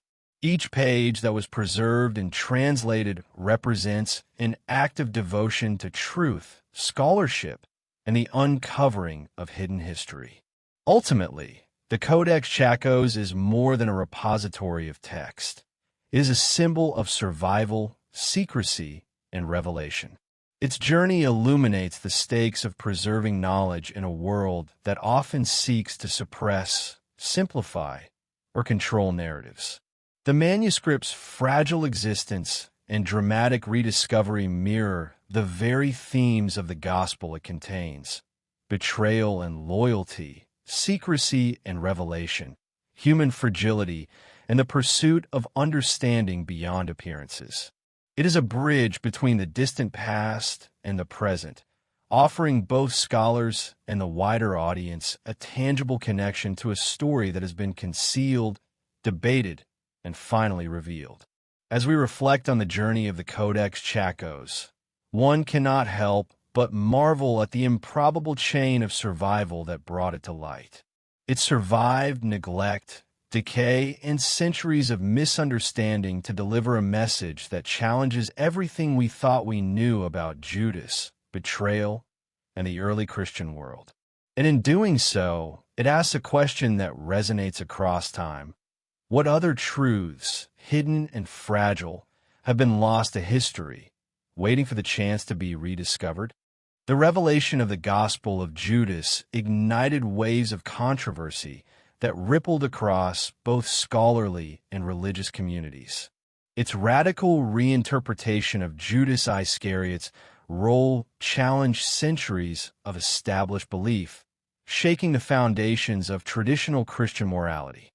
The text did not simply offer a new perspective. It threatened long-held narratives, reframed moral judgments, and questioned the legitimacy of historical condemnation. For many, the discovery was both exhilarating and frightening, forcing a confrontation with truths that had been deliberately hidden, or at least long neglected. Immediate responses ranged from curiosity to outrage. Religious authorities, concerned about the destabilizing implications of the text, debated whether its publication should be limited, contextualized, or even suppressed. The radical notion that Judas may have acted in obedience rather than betrayal was considered blasphemous by orthodox interpretations, challenging the core of theological teaching that had persisted for nearly 2 millennia. Scholars, too, were divided. Some embraced the opportunity to explore previously inaccessible Gnostic perspectives. Others approached the text with skepticism, warning that the public might misinterpret, sensationalize, or misapply its message. Censorship became a central theme almost immediately. Institutions, collectors, and even governments grappled with the question of access. Who had the right to handle, study, or display the manuscript? In some cases, attempts were made to restrict visibility, to control the narrative, and to prevent perceived doctrinal disruption. These actions highlighted the delicate balance between preserving historical artifacts and respecting the potential impact of their content. The Codex Chacos was no longer simply a manuscript. It had become a symbol of authority, knowledge, and the enduring tension between secrecy and revelation. The controversy also extended to the public sphere. Media coverage often sensationalized the narrative, framing Judas as either a rehabilitated hero or the ultimate villain of a cosmic conspiracy.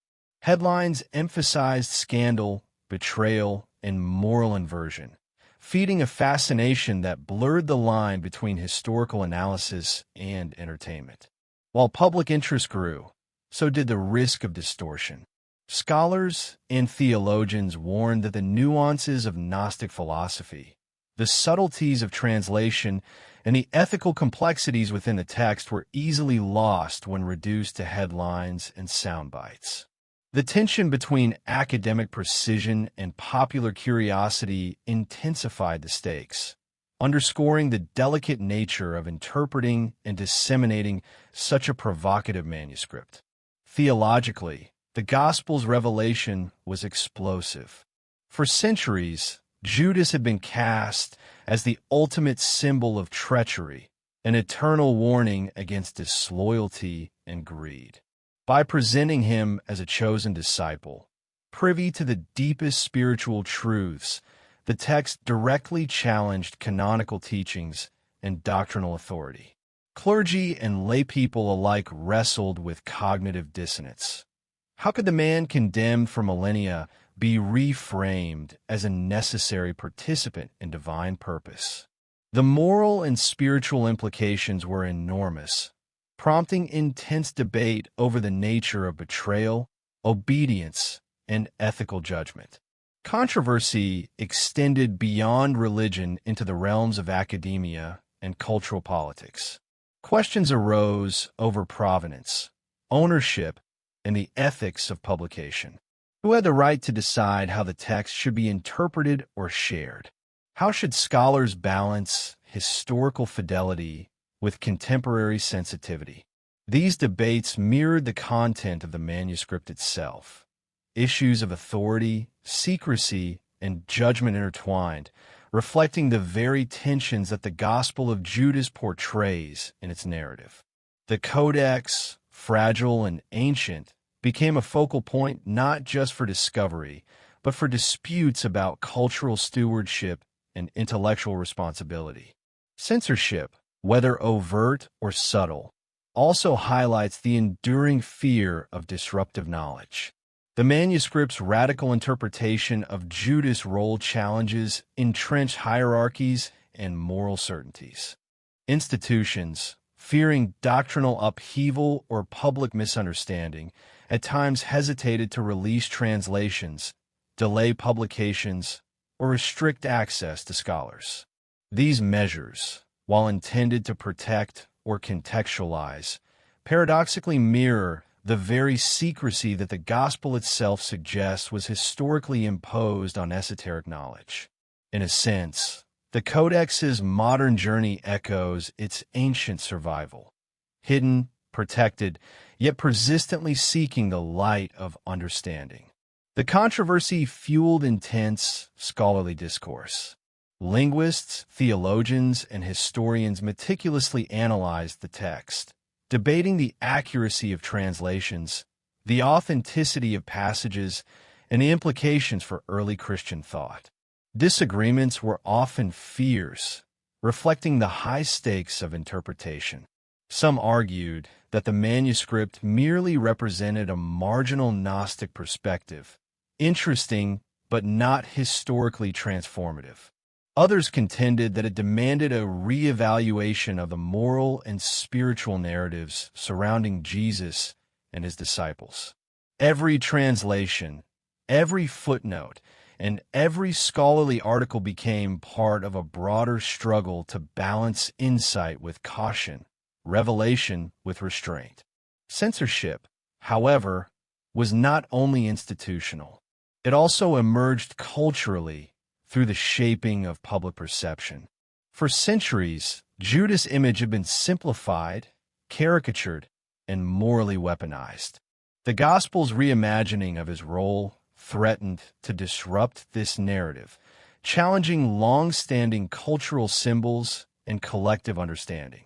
Resistance came not merely from clerical authority, but from the deep entrenchment of historical perception in society.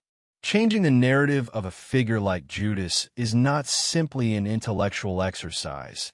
It is a challenge to collective memory, morality, and identity.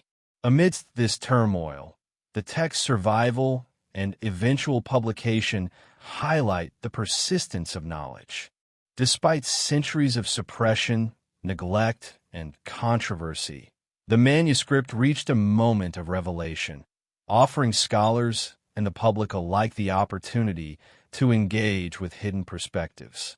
Its controversial nature, far from diminishing its value, amplifies its significance. It forces confrontation with difficult truths, challenges moral certainties, and opens a window into a world of esoteric knowledge long obscured by history. Ultimately, the controversy surrounding the Gospel of Judas and its censorship underscores the timeless tension between knowledge and power, revelation and suppression. It reminds us that the uncovering of truth is rarely simple, that understanding is mediated by social, political, and spiritual forces, and that the pursuit of hidden knowledge is both perilous and essential. The manuscript, fragile and provocative, stands as a testament to the enduring human struggle to reconcile discovery with belief, history with morality, and revelation with the fear it inspires. And as the debates continue, one question persists. How much of history has been silenced, and how many truths remain hidden, waiting for the courage of discovery to bring them into the light? The Gospel of Judas, with its radical reinterpretation of betrayal and hidden knowledge, compels us to confront these questions, leaving a mark on scholarship, faith, and human understanding that will resonate for generations. Once the Codex Chacos came into the hands of modern scholars, a painstaking process of decoding and restoration began, one that would take years and require expertise in languages, chemistry, history, and digital imaging. The manuscript, fragile and fragmented, demanded a delicate touch.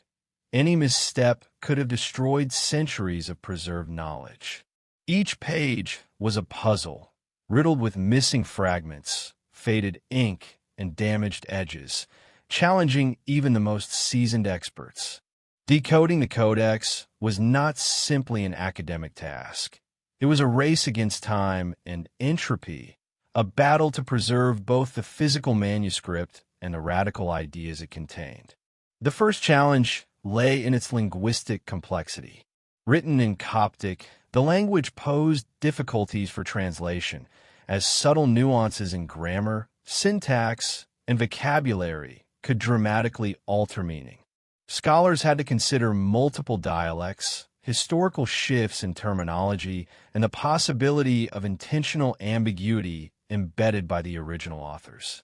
Gnostic texts often employ symbolic, allegorical, and paradoxical language, further complicating interpretation. A single mistranslated word could distort the narrative, misrepresent Judas' role, or obscure the theological and philosophical intricacies the text sought to convey. Beyond linguistic hurdles, the physical condition of the manuscript presented a formidable obstacle. The papyrus sheets were brittle, darkened, and fragmented, with some sections entirely missing. Restorers carefully stabilized the codex, using specialized techniques to prevent further decay, while imaging specialists employed infrared photography, digital reconstruction, and spectral analysis to recover faded characters invisible to the naked eye. Each recovered line was a revelation, each fragment pieced together like shards of a historical mosaic. The work demanded precision, patience, and an almost reverential respect for the delicate balance between preservation and access. The process of decoding the codex was further complicated by gaps in the narrative. Missing sections left scholars with questions. Did these gaps contain critical theological clarifications, moral guidance, or additional details of Judas' actions? Each lacuna created interpretive tension, as translators had to infer context without imposing personal bias. The task required a careful interplay between linguistic reconstruction, historical knowledge, and philosophical understanding. Every sentence, every marginal notation, became a key to unlocking the text's intent, guiding scholars through a labyrinth of meaning that had been obscured for centuries.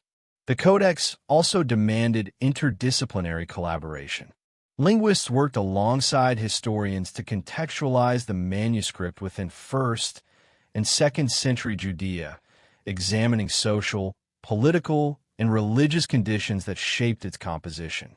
Chemists and material scientists analyzed ink and papyrus to date the manuscript and verify authenticity, while theologians and philosophers provided insight into the Gnostic worldview that underpinned its content.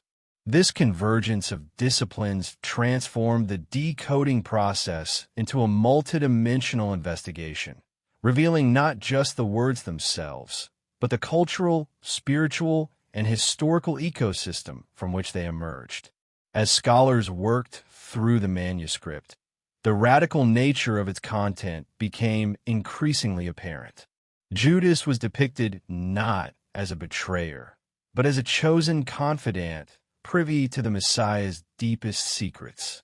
Each deciphered passage challenged centuries of narrative simplification, demanding a reconsideration of morality, loyalty, and spiritual understanding. The complexity of interpretation mirrored the sophistication of the manuscript itself. The Codex was not merely a historical artifact, but a philosophical and theological puzzle, designed to provoke reflection and challenge assumptions. The act of decoding also highlighted the interplay between secrecy and revelation.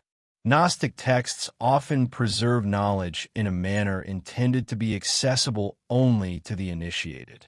Symbolism, metaphor, and deliberate ambiguity served both as protection and as a test of comprehension. Scholars face the same challenge in reverse: to penetrate these layers, uncover hidden meaning, and reconstruct a narrative that could be communicated without diluting its philosophical depth. The decoding process became an intellectual and ethical exercise, balancing fidelity to the original with clarity for modern audiences. Decoding the Codex was also an emotional journey for those involved. Handling a manuscript that had survived millennia, containing a story that challenged conventional history, morality, and theology, brought a mixture of awe, reverence, and tension. Each new discovery, whether a phrase clarifying Judas' role, a previously invisible passage, or a fragment that reshaped narrative understanding, provoked both excitement and responsibility. Scholars knew that their interpretations would influence public perception, theological debate, and historical discourse, heightening the stakes of every decision. The Codex revealed more than just the story of Judas. It illuminated the broader Gnostic perspective, exposing a worldview that prizes insight, hidden knowledge, and spiritual discernment over conventional obedience. As passages were reconstructed, the radical philosophy of the text emerged, a universe where appearances deceive, morality is nuanced, and true understanding requires courage, insight, and alignment with a higher truth. Decoding the manuscript was, therefore, not merely an academic exercise. It was a process of uncovering a worldview designed to challenge, provoke, and illuminate. Each stage of decoding also intensified public and scholarly fascination. Preliminary translations leaked into academic journals and media reports, igniting debates over the implications of the text.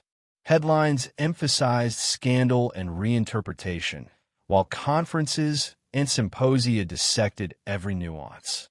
The Codex had become a cultural and intellectual lightning rod, its fragile pages mediating an extraordinary dialogue between past and present, knowledge and perception, secrecy and revelation.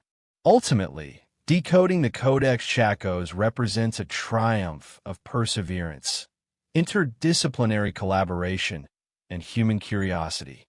It demonstrates how fragile evidence, once hidden and nearly lost, can illuminate the complexities of human belief, morality, and understanding. The manuscript's journey from obscurity to scholarly attention underscores the resilience of knowledge, the dangers of suppression, and the enduring power of discovery. It reminds us that history is rarely linear, that meaning is often layered, and that the act of interpretation is both a privilege and a responsibility. As the Codex yielded its secrets, one undeniable truth emerged. The story of Judas, once simplified into archetypes of villainy, is far more complex, morally intricate, and spiritually profound than history allowed. Decoding the manuscript has not only restored forgotten knowledge, but also challenged centuries of judgment, inviting reflection, empathy, and reconsideration of what it means to act in alignment with insight, destiny, and moral courage. The Codex Chacos stands as a bridge between past and present, secrecy and revelation, human understanding and divine mystery. The Gospel of Judas does more than reinterpret a single figure. It presents a radical vision of spirituality and human understanding that stands in stark contrast to orthodox narratives. Its teachings, couched in the language of secrecy and allegory, challenge conventional assumptions about morality, destiny, and the very nature of the Messiah. Unlike the canonical Gospels, which emphasize obedience, external authority, and public perception, this text delves into the intimate, hidden dimensions of divine truth, privileging insight over ritual, knowledge over blind faith. Central to the Gospel's radicalism is its redefinition of Judas' role. Far from being a villain, he is cast as the disciple capable of perceiving the deeper realities of existence, the only one able to comprehend the Messiah's ultimate purpose. This reinterpretation shakes the foundations of traditional moral judgment. If betrayal is reframed as obedience, and villainy is understanding, then the very criteria by which humans judge right and wrong are destabilized. The text asks its audience to grapple with ambiguity, to recognize that moral categories are not always fixed, and that alignment with higher knowledge may require actions that defy conventional ethics. The radical teachings extend to the nature of the divine itself. The gospel portrays a cosmos governed by complex hierarchies and hidden knowledge, in which humans inhabit a world of illusion and partial understanding. Salvation, in this framework, is not achieved merely through external obedience or ritual observance. It is attained through insight, awareness, and alignment with divine wisdom. Judas' actions, misunderstood and condemned by those around him, are emblematic of the courage required to act in accordance with a higher, often invisible, order. The text thus elevates knowledge to a moral imperative, suggesting that understanding is not just intellectual but transformative, carrying profound ethical and spiritual weight. Another radical aspect lies in the gospel's treatment of secrecy. Knowledge, especially esoteric knowledge, is not meant for all. The text emphasizes that insight must be earned, cultivated, and protected, reflecting the Gnostic belief in the value of hidden wisdom. Judas' privileged understanding is portrayed as a burden as much as a gift. He is entrusted with truths that others cannot grasp, a role that isolates him even from his closest companions. The radical nature of this teaching lies in its inversion of ordinary social and moral expectations. To act rightly, one may need to embrace solitude, secrecy, and the courage to endure misjudgment. The text also challenges traditional views of destiny and free will. Judas' actions are depicted as both predestined and morally significant, demonstrating a nuanced interplay between human agency and divine orchestration. This duality forces reflection on the nature of choice, responsibility, and obedience. In the gospel, insight comes with obligation. Understanding the plan is inseparable from executing it, even when execution appears condemnable. This radical teaching reframes the relationship between knowledge, action, and moral judgment, suggesting that wisdom and courage are inseparable and that ethical complexity is an inherent part of spiritual life. Furthermore, the gospel introduces a profound critique of orthodox authority. By privileging insight over obedience and portraying Judas as the enlightened disciple, it challenges the dominant narratives propagated by institutionalized religion. The text implicitly questions the legitimacy of moral and spiritual hierarchies that condemn without understanding. Authority, the gospel suggests, should not be measured by visibility, conformity, or tradition, but by the depth of insight, moral courage, and alignment with the hidden order of truth. This subversive perspective is at once philosophical and deeply practical, forcing readers to reconsider the sources and criteria of moral judgment. The radical teachings also explore the nature of human perception and knowledge. Ordinary disciples, according to the text, are incapable of perceiving ultimate truth. Their understanding is limited by social conditioning, fear, and conventional morality. Judas alone can grasp the layers of reality that define the divine plan. This elevation of insight over obedience reflects a Gnostic epistemology. Knowledge is not passive. It is active, transformative, and morally consequential. To know is to act, and to act without understanding is perilous. The text thus merges ethical action with cognitive discernment, creating a moral universe in which ignorance carries risk and understanding demands responsibility. Emotionally, the gospel's radicalism is striking. Judas' journey is depicted with profound psychological nuance. The isolation, tension, and courage required to execute his role reveal a deeply human story. He is not merely a doctrinal abstraction, but a figure embodying fear, loyalty, and the moral burden of knowing more than those around him. His actions invite empathy and reflection, illustrating the cost of insight and the complexity of moral responsibility in a world where perception is limited and judgment is swift. This emotional depth amplifies the radical impact of the text, transforming it from a theological curiosity into a powerful narrative about courage, understanding, and human integrity. The radicalism extends even further when the gospel challenges conventional understandings of salvation. In Orthodox narratives, salvation is often tied to faith, ritual, and moral obedience. In the Gospel of Judas, salvation is linked to insight and alignment with hidden knowledge. Judas' comprehension of the Messiah's mission and his willingness to act on that comprehension exemplify the pathway to true spiritual liberation. This teaching is unsettling because it destabilizes familiar frameworks of sin and virtue, reward and punishment, and invites readers to reconsider what it means to live ethically and spiritually in alignment with profound, often hidden truths. Ultimately, the radical teachings of the Gospel of Judas compel reflection on human understanding, moral judgment, and spiritual courage. They force us to question long-held assumptions about betrayal, loyalty, knowledge, and authority.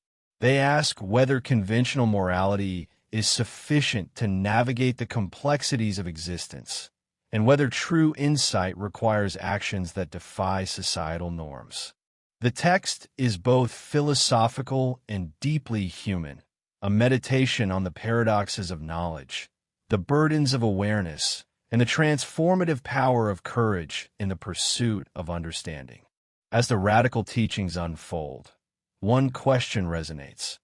Could it be that the truths long obscured by history, fear, and authority demand not only comprehension but action, even when action is misunderstood or condemned? The Gospel of Judas does not provide easy answers. It challenges, provokes, and illuminates, offering a vision of morality, knowledge, and faith that is as unsettling as it is profound, demanding both reflection and courage from all who dare to engage with its pages. For nearly 2,000 years, Judas Iscariot has been enshrined in history as the ultimate symbol of betrayal, a figure reduced to a single act that defined his entire existence. Yet the Gospel of Judas paints a dramatically different picture, one of a disciple whose depth, understanding, and courage have been misunderstood, misrepresented, and maligned.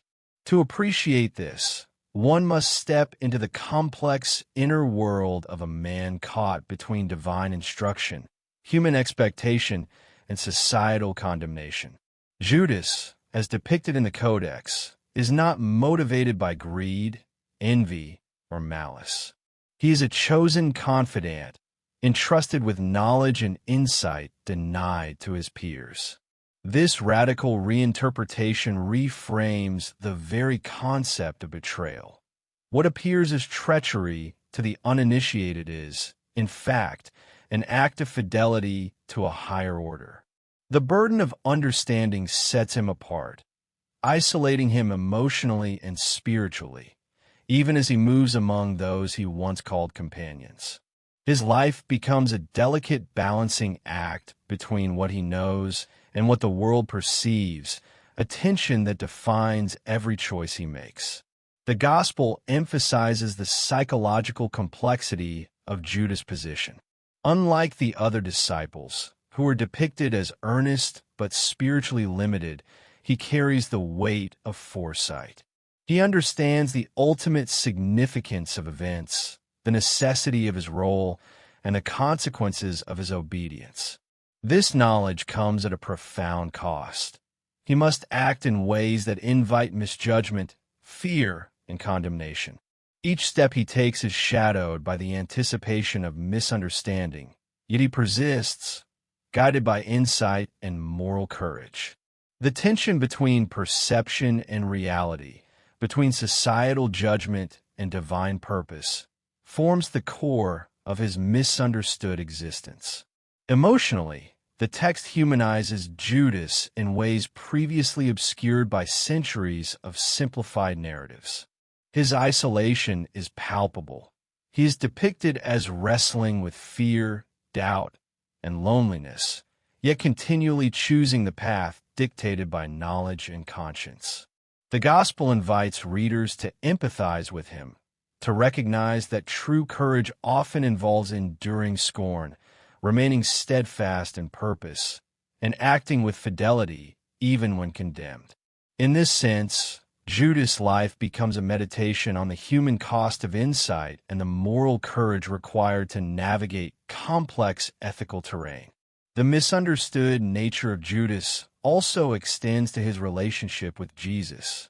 The Codex portrays a dynamic built on trust, instruction, and shared insight, contrasting sharply with portrayals of antagonism in canonical texts. He is depicted as the disciple who can grasp hidden truths, who listens and acts in accordance with teachings that others cannot fully comprehend. This intimate spiritual relationship underscores the paradox of his position. Outwardly vilified, inwardly chosen, simultaneously condemned, and essential to the unfolding of events. It highlights the profound complexity of loyalty, knowledge, and moral responsibility in a world constrained by limited perception. The societal and historical framing of Judas' life amplifies his misunderstood status. Early Christian communities, shaped by fear, orthodoxy, and doctrinal consolidation, required simplified moral archetypes. Judas became a symbol, a cautionary figure embodying betrayal and moral failure. The richness of his motivations, the subtlety of his insight, and the courage of his obedience were erased in favor of a narrative that reinforced conformity, authority, and social order. The Gospel of Judas, therefore, serves as both a corrective and a revelation, restoring depth, nuance, and humanity to a figure long misrepresented. Misunderstanding is also a theme that reverberates through the emotional landscape of the gospel. Judas' actions are consistently misinterpreted by those around him, from his fellow disciples to the broader social and religious authorities. This repeated misjudgment mirrors broader human experience. Those who perceive deeply, act with foresight, or navigate complex moral terrain are often mischaracterized or condemned. By presenting Judas' life through the lens of insight and moral complexity, the text forces reflection on the consequences of superficial judgment and the ethical imperative to understand before condemning. The narrative further explores the consequences of being misunderstood. Judas is portrayed as carrying an immense internal burden, the weight of knowledge that must be acted upon yet kept secret. He endures both external scorn and internal tension, demonstrating the human cost of living in alignment with higher understanding. The emotional resonance is striking. Readers are invited to witness the vulnerability, courage, and determination of a man whose life is defined not by simple morality, but by fidelity to truth and insight.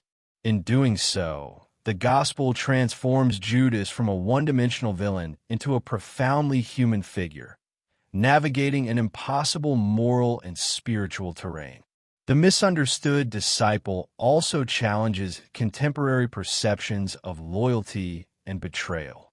If loyalty is measured by alignment with divine truth rather than conformity to human expectation, Judas' actions demand reconsideration.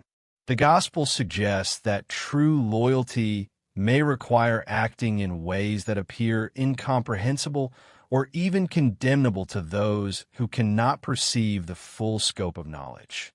This radical perspective destabilizes conventional moral categories, inviting reflection on the nature of courage, fidelity, and ethical responsibility in situations where perception is limited and understanding is rare. Finally, the text frames Judas' misunderstood nature as both tragedy and testament. His life illustrates the consequences of insight in a world unprepared for it, highlighting the isolation, risk, and moral complexity faced by those who act with deep understanding. Yet, it also celebrates his courage, his unwavering commitment to knowledge, and his essential role in the unfolding of events central to human and cosmic destiny. Through this lens, the story of Judas becomes a profound meditation on human perception, morality, and the costs and rewards of understanding, challenging centuries of historical judgment and inviting a more nuanced, empathetic view of a figure long condemned. As we reflect on Judas as a disciple misunderstood, one lingering question emerges. How many figures in history have been judged harshly not for their actions, but for the depth of insight they carried, the moral courage they displayed, or the truths they were compelled to act upon? The Gospel of Judas reminds us that human perception is often limited, history is often simplified, and the lives of those who act in alignment with higher understanding are far more complex than the stories told by conventional narrative allow. The act of betrayal that has defined Judas Iscariot for centuries takes on an entirely new dimension in the Gospel of Judas. What has long been considered the ultimate transgression, a moral rupture separating loyalty from treachery, is reinterpreted as a deliberate and necessary act aligned with divine instruction. The text forces a reconsideration of moral assumptions, challenging the notion that outward appearances are a reliable guide to intention, and suggesting that true understanding often requires acts that defy conventional judgment. In the canonical Gospels, Judas' betrayal is portrayed as motivated by greed, envy, or malice, a simple, almost archetypal act of disloyalty. The Gospel of Judas, however, recasts this pivotal event in the light of Gnostic philosophy. Judas is depicted not as a villain, but as the one disciple capable of understanding the Messiah's ultimate plan. He executes the action that, while outwardly shocking, is required for the fulfillment of a higher cosmic order. In this framework, the act of handing Jesus over is not a moral failing. It is an exercise in obedience, insight, and responsibility. This reinterpretation profoundly alters the moral landscape. Traditional dichotomies of good and evil, loyalty and betrayal, are destabilized. Judas' choice is presented as morally complex. He must act according to knowledge denied to others, balancing duty with perception, insight with societal condemnation. The text invites reflection on the limitations of human judgment. How often are actions misinterpreted because observers lack access to the underlying knowledge or context? By reconsidering betrayal through the lens of hidden wisdom, the Gospel challenges viewers to acknowledge the gap between perception and reality, between outward acts and inner understanding. The emotional dimensions of this reconsidered betrayal are striking. Judas is portrayed as burdened by both knowledge and isolation. He knows the gravity of his actions, the potential for misjudgment, and the inevitability of condemnation. Yet he proceeds, guided by insight and a sense of cosmic responsibility. This inner tension, fear, moral weight, and courageous action, humanizes him in ways absent from conventional narratives. The text portrays him as a figure navigating a profound ethical paradox, illustrating the psychological complexity inherent in acting in alignment with hidden truths. Reconsidering the betrayal also reframes the narrative of loyalty. Judas' fidelity is not to human expectations but to divine instruction, a radical redefinition of what it means to be loyal. True loyalty, the Gospel suggests, may require actions that appear disloyal to those lacking insight. This perspective challenges the audience to reconsider ethical standards. Is moral evaluation based on outcome, perception, or alignment with a higher order of understanding? Judas' act, once condemned, becomes an exemplar of obedience to truth, courage in the face of misinterpretation, and fidelity to the unseen threads of destiny. The text also emphasizes the interplay between free will and destiny. Judas is simultaneously aware of the necessity of his actions and responsible for executing them. The tension between predestination and agency heightens the philosophical stakes. He is neither a passive instrument nor a malevolent agent, but a conscious participant in a divine plan. His awareness and decision-making elevate the act of betrayal from a mere plot point to a profound moral and spiritual exercise, illustrating the complexity of ethical action when aligned with transcendent knowledge. Symbolism in the Gospel further reframes the act. The handing over of Jesus is depicted not as a moment of personal failing, but as a ritualized passage towards spiritual fulfillment. Judas' action triggers events that, while seemingly tragic in the material sense, fulfill a hidden purpose central to the liberation of the soul and the revelation of ultimate truth. The betrayal is paradoxically both destructive and redemptive, a tension that embodies the radical philosophical core of the text. True understanding often requires embracing ambiguity, navigating paradox, and acting in accordance with knowledge that others cannot perceive. The reconsideration of betrayal also has implications for the understanding of divine intention. Jesus, aware of Judas' unique insight, entrusts him with a role that is both difficult and essential. This complicity between Messiah and disciple reframes the narrative from one of simple villainy to a profound collaboration in the execution of a higher order. Judas' actions, therefore, must be interpreted not merely in ethical terms, but in the context of spiritual necessity, a theme that resonates throughout Gnostic thought.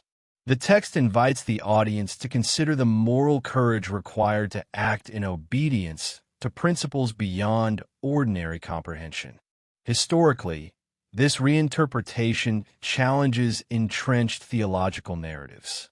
For centuries, Judas was cast as a cautionary figure, a scapegoat, and a symbol of moral failure. By presenting him as an agent of insight and obedience, the Gospel destabilizes these long-held perceptions. It forces a confrontation with the mechanisms of historical narrative, the construction of moral archetypes, and the ways in which figures can be vilified when their actions cannot be understood within conventional frameworks. In doing so, it elevates the act of reconsideration from a scholarly exercise to a profound reflection on perception, judgment, and moral courage. Emotionally, the reconsideration transforms the story from tragedy to complex human drama. Judas' isolation, fear, and sense of responsibility resonate with viewers on a deeply personal level, highlighting the human cost of insight and the courage required to act according to knowledge beyond the comprehension of peers. The text portrays him as a figure of paradox, condemned by the world, chosen by the divine, and fundamentally essential to the unfolding of events. This emotional depth enhances the philosophical and spiritual radicalism of the Gospel, drawing the audience into an intimate engagement with its themes. Finally, reconsidering the betrayal invites a broader meditation on human understanding, judgment, and the nature of moral action. The Gospel challenges viewers to question simplistic narratives, to recognize the limitations of perception, and to appreciate the ethical and spiritual complexity inherent in acting with insight. Judas' act, once a symbol of ultimate disloyalty, becomes a lens through which to explore courage, wisdom, and fidelity to truth, even when misunderstood or condemned. It asks not only what it means to act rightly, but also how we interpret and judge the actions of others in a world shaped by partial knowledge and incomplete understanding. As the narrative unfolds, one profound question emerges. Could it be that the betrayal history condemns was, in truth, an act of obedience, insight, and moral courage, revealing the extraordinary complexity of human agency in the face of divine design? The Gospel of Judas compels us to reconsider not only Judas himself, but also the ways in which morality, loyalty, and understanding are intertwined in a universe that often defies simple categorization. The Gospel of Judas is more than a story of a misunderstood disciple. It is a window into a world of hidden wisdom, where spiritual insight is both rare and transformative. Unlike conventional texts that emphasize obedience and ritual, this manuscript celebrates understanding, the ability to perceive truths invisible to the masses, truths that govern the cosmos and illuminate the human soul. Judas, as the chosen recipient of this knowledge, becomes the embodiment of what it means to see beyond appearances, to act with clarity when others are blinded by conventional morality. Central to this hidden wisdom is the notion that human perception is inherently limited. Most disciples, according to the Gospel, cannot grasp the fullness of the Messiah's teachings because they are constrained by societal conditioning, fear, and partial understanding. Judas alone is entrusted with the deeper knowledge, the esoteric truths that reveal the structure of the universe, the purpose of divine incarnation, and the hidden mechanics of salvation. This exclusive insight positions him as both privileged and burdened, a figure whose awareness separates him from his peers and exposes him to isolation, misunderstanding, and profound moral responsibility. The manuscript emphasizes that spiritual insight is inseparable from action. Knowledge alone is insufficient. Understanding must be expressed through deliberate, morally significant choices. Judas' unique awareness obliges him to act in ways that others cannot comprehend. His decision to facilitate the events leading to Jesus' crucifixion is not an act of rebellion or self-interest, but a fulfillment of the spiritual order, executed with the precision and courage demanded by divine knowledge. Here, insight becomes a moral imperative, illustrating the intimate connection between comprehension and ethical action. Hidden wisdom, as portrayed in the Gospel, also carries a paradoxical weight. It is at once illuminating and isolating. Judas' privileged understanding distinguishes him, yet it also estranges him from those he loves and respects. The Gospel portrays this duality with emotional intensity. He is honored by divine trust, but condemned by human judgment. The tension between illumination and alienation underscores a recurring Gnostic theme. The pursuit of knowledge is both a blessing and a burden, requiring courage, discernment, and resilience in the face of misinterpretation and societal pressure. The text delves deeply into the nature of divine instruction and revelation. Jesus, aware of Judas' capacity for insight, entrusts him with a role of profound responsibility. This trust signifies that spiritual comprehension is not passive, it is participatory. Understanding the divine plan requires engagement, decisiveness, and a willingness to act on knowledge that may appear morally ambiguous to observers. Judas' willingness to embrace this responsibility illustrates the intimate link between insight, courage, and moral agency, highlighting the transformative potential of hidden wisdom. Furthermore, the Gospel presents knowledge as liberating. To see beyond the veil of superficial appearances is to access a higher plane of understanding, one that frees the soul from ignorance, fear, and spiritual limitation. Judas' insight allows him to perceive the true nature of events and the ultimate purpose of the Messiah's mission. This liberation, however, comes at a cost. Awareness imposes moral accountability and social alienation. Those who possess hidden knowledge cannot act lightly. They are bound by the weight of comprehension, navigating a world that often misinterprets their actions and condemns their intentions. The Codex also explores the hierarchical nature of knowledge. Gnostic thought, reflected in this text, suggests that comprehension is layered. Some truths are visible to all, while deeper realities are accessible only to the initiated. Judas' role as the sole recipient of critical insight exemplifies this hierarchy. His actions and decisions are informed by a level of understanding unavailable to others, positioning him as both guide and participant in the divine plan. The manuscript thereby challenges assumptions about equality, accessibility, and authority, proposing a model in which spiritual competence and moral responsibility are inseparable. Emotionally, the depiction of hidden wisdom humanizes Judas in profound ways. The manuscript conveys his anxiety, isolation, and the moral weight of his knowledge. He understands the consequences of his actions, anticipates condemnation, and yet proceeds with unwavering fidelity to divine instruction. This tension evokes empathy. The audience witnesses a human being grappling with extraordinary responsibility, navigating the interplay between knowledge, morality, and social perception. In doing so, the gospel transforms a historical figure into a deeply relatable symbol of courage, insight, and ethical complexity. The spiritual insight presented in the gospel also extends to the audience, inviting readers and scholars to engage with its philosophical depth. It challenges conventional frameworks of morality, urging a reconsideration of what it means to act rightly when knowledge is limited, perception is partial, and actions carry consequences unseen by the majority. Judas' comprehension becomes a lens through which broader questions about human understanding, moral courage, and ethical discernment can be explored.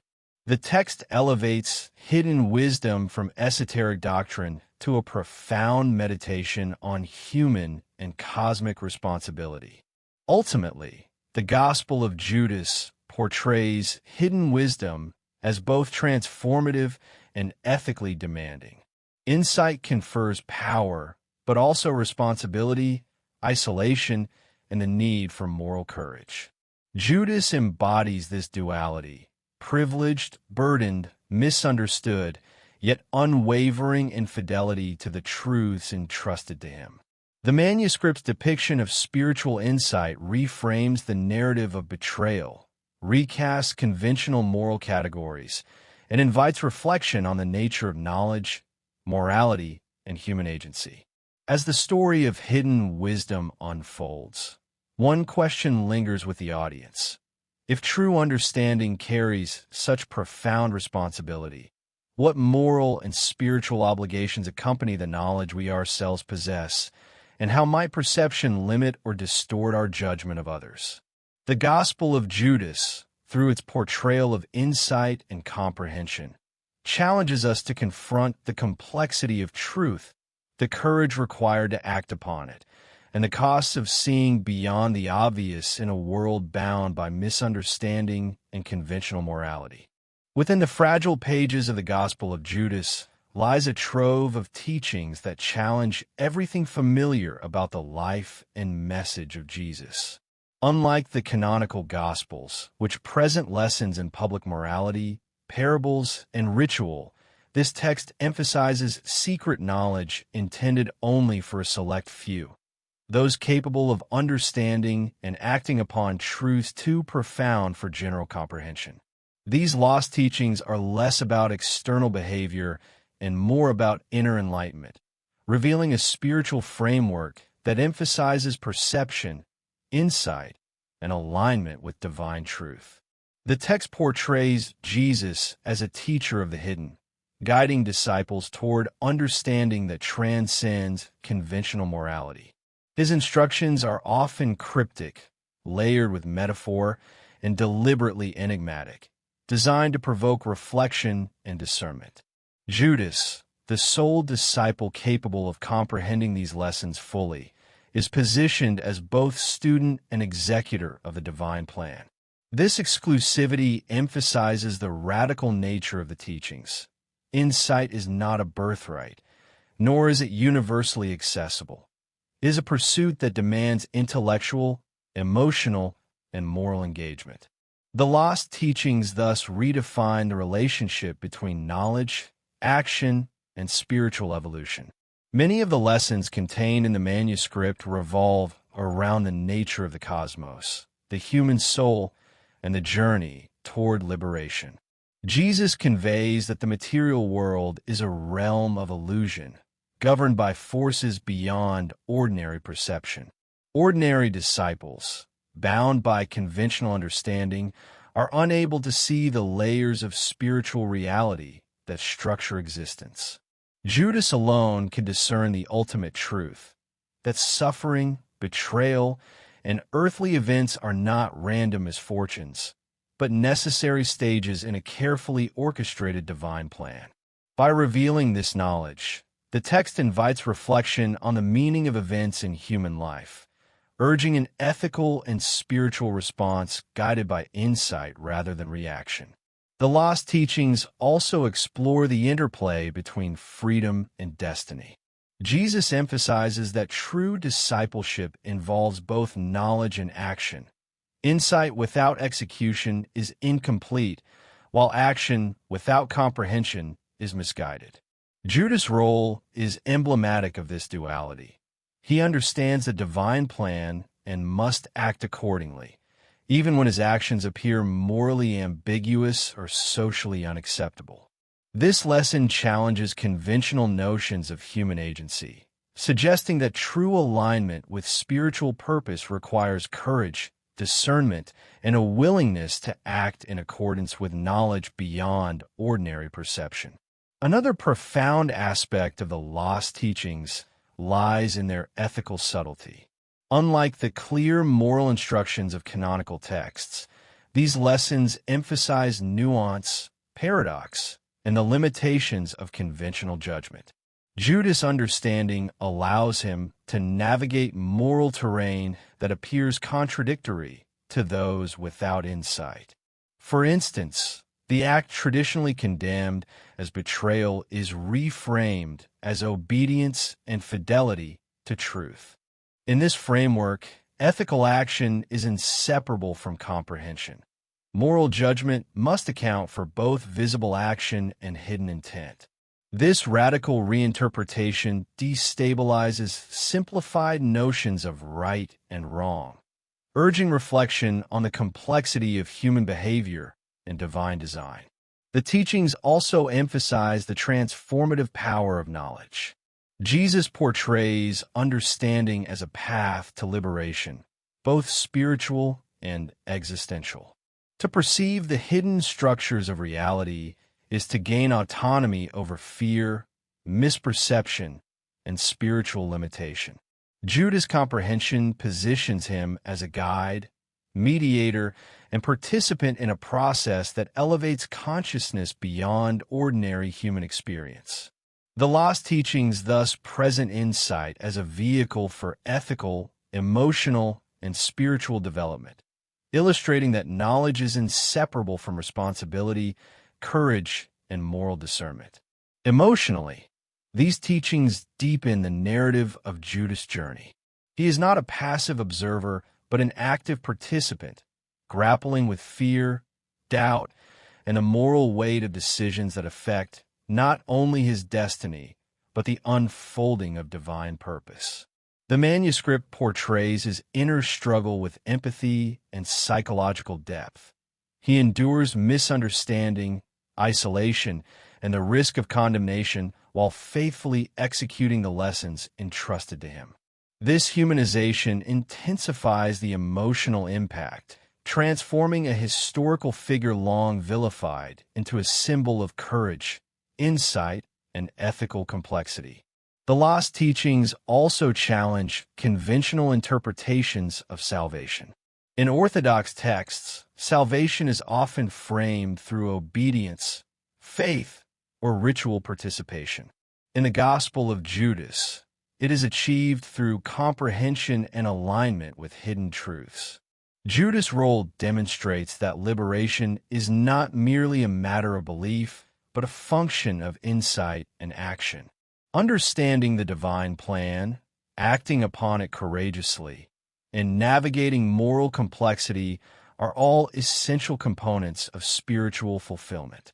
This perspective elevates the stakes of the narrative, highlighting the profound ethical and philosophical dimensions of hidden knowledge. Moreover, the text underscores the fragility and impermanence of such teachings. The Codex Chacos, battered and incomplete, mirrors the precarious survival of knowledge through history. Lost sections, fragmented passages, and faded ink serve as reminders of how easily profound insight can be obscured or destroyed. The recovered teachings, therefore, are not only philosophically radical, but historically miraculous, preserving a worldview that had been nearly erased. Their rediscovery challenges contemporary understanding, inviting scholars and the public to grapple with perspectives long marginalized or forgotten. Historically, the lost teachings illuminate the diversity of early Christian thought. They suggest that the canonical Gospels represent only a fraction of the spiritual discourse circulating in the first centuries. Gnostic perspectives, emphasizing knowledge, insight, and spiritual liberation, were vibrant and influential, yet often suppressed by emerging orthodoxy. The Gospel of Judas provides rare access to these suppressed streams, revealing a more nuanced, complex, and radical interpretation of Jesus' mission. It demonstrates that early Christianity was not monolithic, but contested, multifaceted, and ethically sophisticated. Ultimately, the lost teachings of Jesus, preserved in this fragile manuscript, invite reflection on knowledge, morality, and human responsibility. They challenge conventional assumptions, elevate the role of insight in ethical action, and humanize figures traditionally condemned or simplified. By following Judas' journey, the audience witnesses the intertwining of comprehension, courage, and spiritual fidelity, gaining a glimpse into a radical worldview where understanding shapes destiny, illuminates moral choices, and liberates the soul. As these teachings unfold, one question lingers. How much of what we consider immutable moral truth is shaped by perception, convention, and selective history, and how might hidden knowledge challenge the very foundations of our understanding? The Gospel of Judas, through its lost teachings, compels reflection, daring its audience to reconsider what it truly means to act, to know, and to live in alignment with a higher truth. The Gospel of Judas did not merely challenge individual perceptions of morality or insight. It directly confronted the authority and orthodoxy of the early church. From the moment it emerged, its radical reinterpretation of Judas and the esoteric nature of Jesus' teachings threatened the theological foundations upon which institutional Christianity was built. The Codex, with its subversive narrative and selective audience, presented ideas that were too disruptive for consolidation, too nuanced for simple moral instruction, and too radical for a church intent on uniformity and control. In the early centuries, as Christianity began to coalesce into an organized religion, authorities sought to define doctrine, establish moral exemplars, and eliminate competing narratives. The canonical Gospels were codified precisely to create a cohesive, accessible account of Jesus' life and teachings. Texts like the Gospel of Judas, with their secretive and esoteric content, posed a threat. They challenged the black and white morality of betrayal and loyalty, questioned hierarchical authority, and proposed a spiritual path based on insight rather than obedience. In this sense, the Codex was inherently forbidden, an artifact of knowledge that could destabilize emerging orthodoxy. The Church's reaction to such texts was not merely doctrinal, it was institutional. Suppression, denunciation, and exclusion from the official canon were tools employed to consolidate power and shape perception. By marginalizing Gnostic perspectives, Church leaders sought to ensure that only approved narratives guided the spiritual lives of believers. Judas, as depicted in this text, became a symbol of rebellion, a figure whose moral ambiguity threatened to confuse and destabilize. The Codex itself was rendered nearly invisible for centuries, hidden, lost, or destroyed, its ideas confined to whispers and obscure manuscripts, surviving only through fragments, references, and legends. The forbidden nature of the gospel underscores the tension between knowledge and power.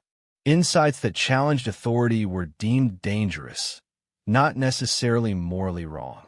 The Codex represents a form of intellectual and spiritual resistance, preserving alternative interpretations that were incompatible with centralizing ecclesiastical power.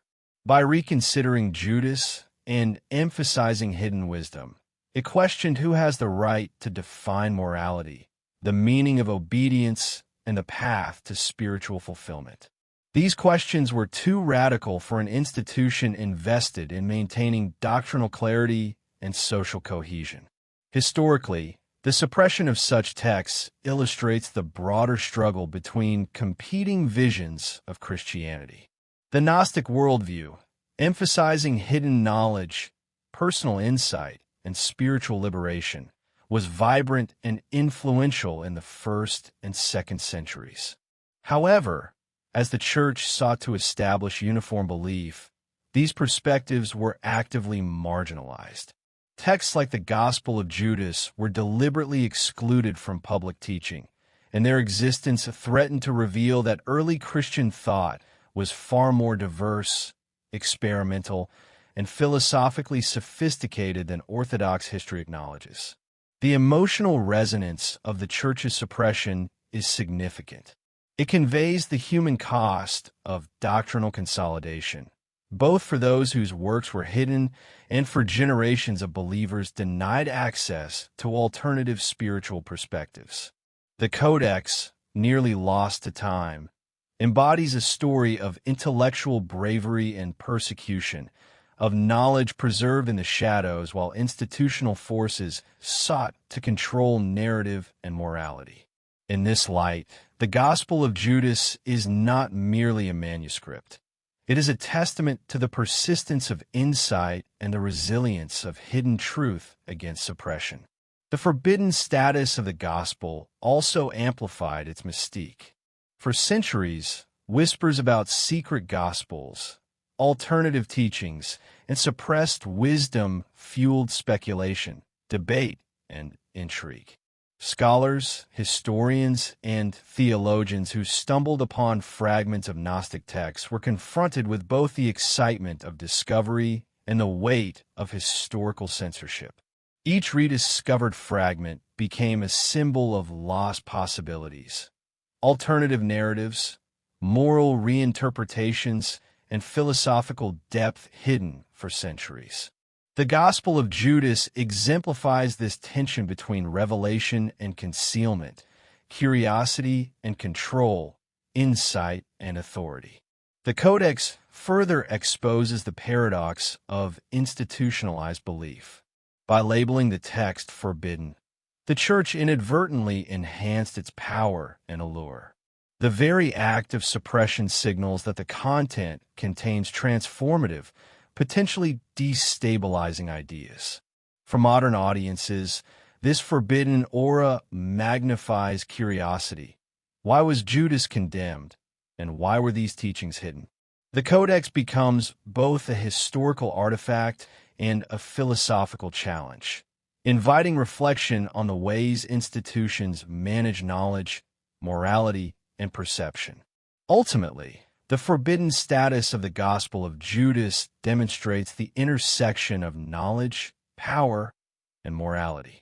Its radical narrative and esoteric teachings threatened ecclesiastical authority, leading to centuries of suppression, marginalization, and near erasure.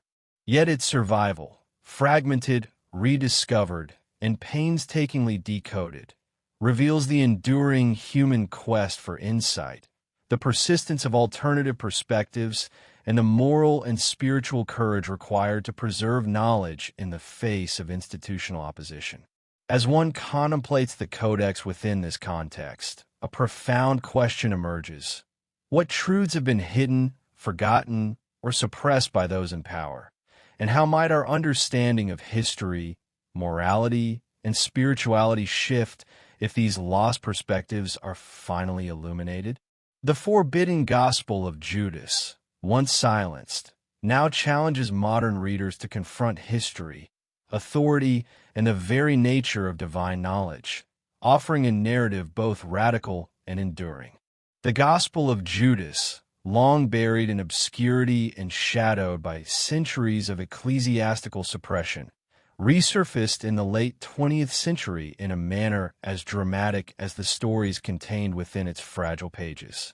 Its rediscovery was not a neat archaeological revelation, but a story of chance, perseverance, and controversy, a modern odyssey that underscores the enduring allure and peril of hidden knowledge. The Codex emerged in the hands of antiquities collectors, scholars, and clandestine networks, traversing continents and legal gray zones until it finally reached the attention of the academic world. Its journey from obscurity to the spotlight reflects both the fragility and resilience of history itself. The manuscript, known as the Codex Chacos, was discovered in Egypt during the 1970s, though its exact origins remain shrouded in mystery. Its pages, made of deteriorating papyrus, bore the scars of time. Brittleness, water damage, and decay threatened to erase the fragile ink of centuries. For decades, the Codex changed hands in the shadows, bought and sold in private collections, with scholars, collectors, and dealers attempting to preserve, authenticate, and understand its contents. The very survival of the text is remarkable, a testament to both chance and human determination, for any misstep could have resulted in the permanent loss of one of the most radical texts of early Christianity. The Codex's rediscovery ignited fierce debate within scholarly and theological circles. Its contents, depicting Judas as the chosen disciple, emphasizing hidden wisdom, and radically reinterpreting canonical narratives, challenged deeply held assumptions about early Christian history. Scholars faced both excitement and skepticism. Could such a document be authentic? Was it a forgery, a heretical fantasy, or a genuinely ancient manuscript? The painstaking work of authentication involved carbon dating, chemical analysis, paleographic study, and comparison with other Gnostic texts.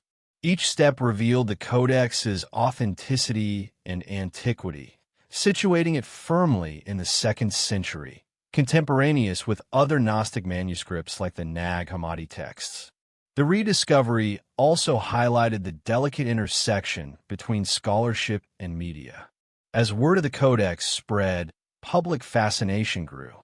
News outlets, documentaries, and books transformed a niche academic debate into a global sensation.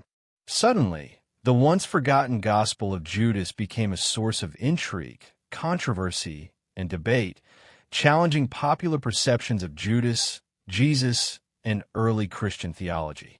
The Codex's journey from hidden artifact to public fascination mirrors its content, a story of revelation, misjudgment, and the transformative power of knowledge. Emotionally, the rediscovery is as compelling as the manuscript itself. Scholars who first examined the fragile pages described a mixture of awe, tension, and urgency. The experience of holding, Reading and deciphering a text nearly 2 millennia old brings with it a profound connection to human history, the weight of secrecy, and the fragile persistence of knowledge. Each faded letter, each partially preserved line, represents not only the transmission of radical thought, but also the resilience of human insight against the erosion of time and the suppressive forces of history. The Codex's rediscovery also exposed the challenges of preservation and interpretation. Many of the papyrus sheets were damaged, missing, or incompletely reconstructed, forcing scholars to piece together narrative threads, compare language with related texts, and interpret gaps with careful conjecture. Translation from Coptic to modern languages demanded nuance, sensitivity, and deep understanding of early Christian Gnostic thought. Every decision carried the weight of interpretation, for the meaning of a word or phrase could dramatically alter the perceived intent of a text. This painstaking scholarship reveals the fragility of historical knowledge. Our understanding of the past is only as precise as the surviving fragments and the care with which we study them. The rediscovery also fueled debates about morality, history, and perception. Judas, long condemned as a villain, was now depicted as an essential participant in a divine plan, a chosen disciple whose comprehension of hidden truths justified actions condemned for centuries. This reinterpretation challenged the audience to confront long-held assumptions, to reconsider narratives shaped by centuries of suppression and simplification. The Codex thus not only revealed lost history, but also provoked ethical and philosophical reflection on how we judge, understand, and value knowledge. The public fascination with the Gospel of Judas also underscores the cultural hunger for lost or forbidden knowledge. Its rediscovery resonates with contemporary audiences precisely because it challenges established narratives, presents moral ambiguity, and illuminates the complexity of human action. The story of its journey, from obscurity to scholarly debate, from secrecy to public revelation, mirrors the content of the text itself, a hidden truth emerging from shadows, compelling those who encounter it to reassess history, morality, and insight. The manuscript's rediscovery also highlights the international collaboration and sometimes tension inherent in historical scholarship. Teams of scholars, conservators, and translators worked across continents to preserve, study, and interpret the text. Funding, access, and competing interpretations created pressure, yet the dedication to recovering the Codex's meaning ultimately prevailed. This modern odyssey parallels the historical struggle of the text itself. Knowledge preserved against suppression, human effort required to illuminate hidden truths, and insight that demands both courage and patience to reveal. Ultimately, the rediscovery of the Gospel of Judas is a testament to the endurance of radical thought. Centuries of suppression, neglect, and obscurity could not erase the text. Its survival, fragile yet resilient, reminds us that history is neither linear nor absolute. Lost voices, hidden perspectives, and forbidden knowledge can resurface to challenge, enlighten, and transform contemporary understanding. Judas, once vilified, now emerges as a figure of profound insight, a symbol of the courage and responsibility that accompany comprehension of hidden truths. As one contemplates the Codex's modern journey, a question emerges that mirrors the ethical and spiritual themes of the manuscript itself. What other truths lie hidden in the shadows of history, and how might their rediscovery reshape our understanding of morality, courage, and human perception? The Gospel of Judas, long lost and now found, compels a confrontation with both history and conscience, challenging viewers to reconsider what they believe they know, and daring them to engage with the radical implications of knowledge once forbidden. The rediscovery of the Gospel of Judas immediately ignited a storm of scholarly debate, controversy, and public fascination. From the moment the Codex Chaco surfaced, experts across theology, history, and linguistics began grappling with its authenticity, meaning, and implications. The debates were intense, often polarized, reflecting the radical nature of the text itself. A manuscript that challenges centuries of moral, spiritual, and historical assumptions is bound to provoke strong reactions. Scholars found themselves negotiating between excitement for a transformative discovery and caution over its interpretation, aware that the smallest misreading could dramatically distort understanding. Questions of authenticity dominated initial discussions. Was the Codex genuinely ancient, or could it be a modern forgery? Experts employed carbon dating, chemical analysis, and paleography to confirm that the manuscript was indeed a second-century Coptic document. The ink, papyrus, and linguistic patterns all aligned with known historical materials, solidifying its credibility. Yet even with physical authenticity established, skepticism persisted. How could a text that so radically reinterpreted Judas, a figure long condemned by orthodoxy, be reconciled with centuries of church teachings? Could it reflect genuine history, or was it a heretical artifact with limited influence? These questions became central to scholarly inquiry. Interpretation, perhaps more than authenticity, fueled the fiercest debates.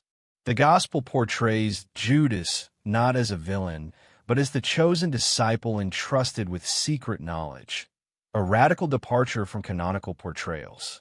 Some scholars argued that this interpretation offered a necessary corrective to historical oversimplification, revealing a more nuanced understanding of early Christianity.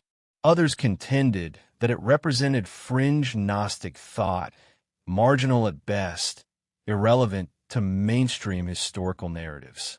This division illustrated the tension between revisionist perspectives and established academic consensus, highlighting how radically new evidence could destabilize long-held assumptions.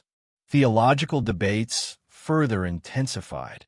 Religious scholars wrestled with implications for faith, doctrine, and moral judgment.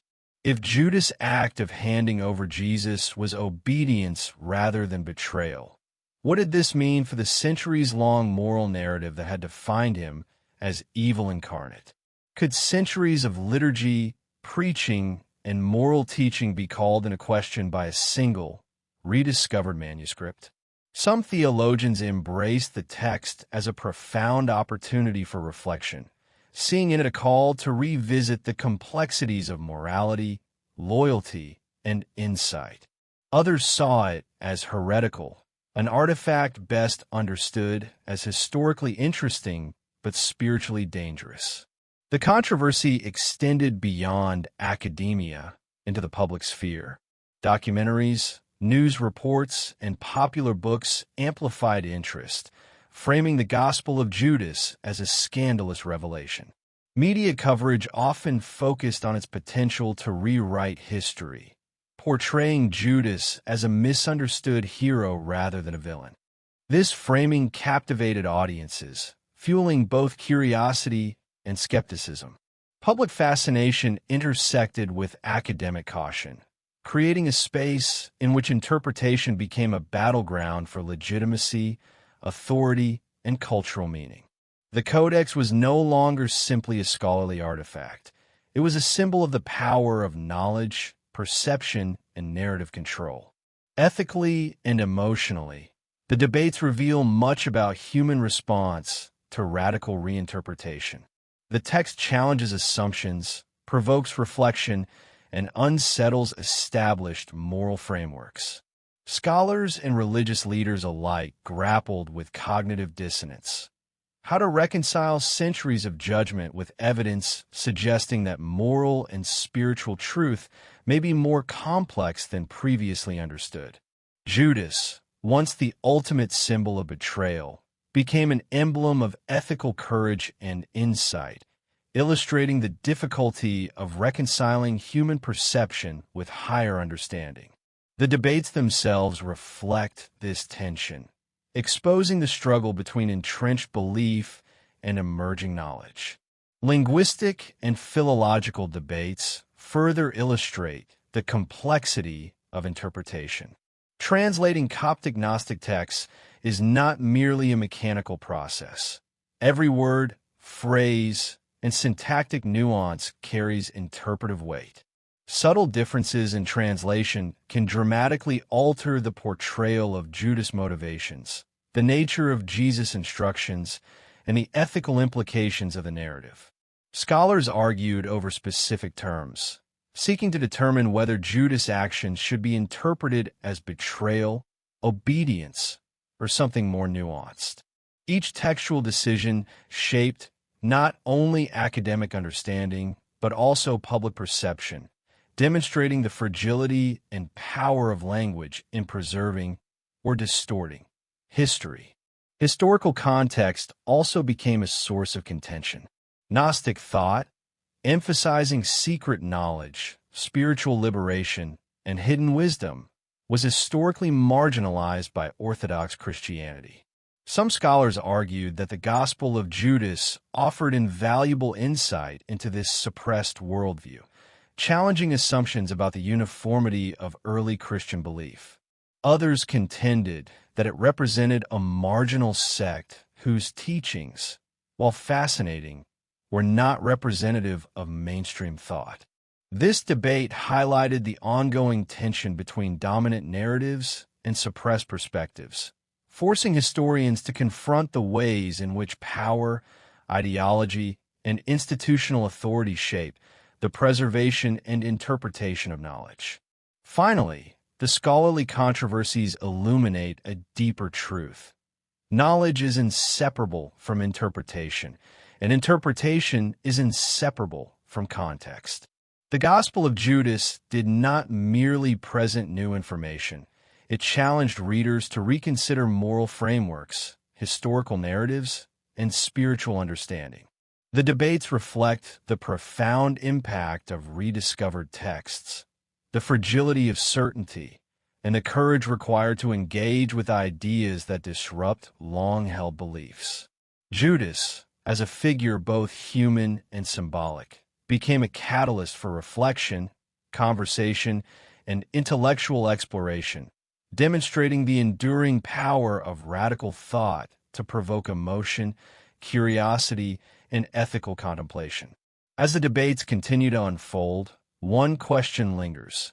How should history, theology, and morality respond when new evidence challenges centuries of accepted narrative? And what does it reveal about the human capacity to understand insight, intention, and truth? The Gospel of Judas, through the controversies it inspired, forces this reflection upon scholars and audiences alike, reminding us that rediscovery is not merely an act of unearthing artifacts, but an invitation to confront perception, judgment, and the ever-shifting boundaries of understanding. The Gospel of Judas does more than challenge historical perception. It unveils a theology so radical that it reshapes the understanding of divinity, morality, and human purpose. This is not a theology of obedience, ritual, or fear. Instead, it is a philosophy of insight, liberation, and the transformative power of knowledge.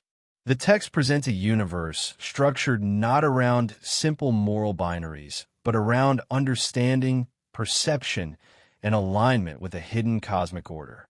In this radical framework, Judas is not condemned, but chosen, entrusted with the very knowledge that allows him to participate consciously in the divine plan. At the heart of this theology lies the concept of hidden wisdom as the pathway to salvation. Unlike canonical texts, which emphasize faith or ritual, the Gospel portrays salvation as the product of comprehension. Judas, uniquely capable of grasping the esoteric truths of the Messiah, embodies the ideal disciple, one who perceives the spiritual realities concealed from the masses and acts accordingly. Knowledge is not merely intellectual, it is existential and moral. Insight into the true nature of the universe carries responsibility, courage, and action. Those who lack such understanding are vulnerable to misinterpretation and moral error, while those who achieve it, like Judas, become agents of transformation. The text radically reinterprets the role of the Messiah and the disciple. Jesus is not merely a teacher or savior in conventional terms, but a revealer of hidden truth, guiding those capable of perceiving beyond superficial reality. The relationship between Jesus and Judas is central to this theology. Judas is elevated from traitor to confidant, the one disciple capable of comprehending the divine plan and executing it. This challenges centuries of moral judgment and suggests that true discipleship is measured not by conventional loyalty, but by insight, courage, and fidelity to higher knowledge. The Codex further subverts traditional notions of good and evil. Acts historically condemned as sinful, betrayal, secrecy, and moral ambiguity are reframed as essential components of spiritual fulfillment.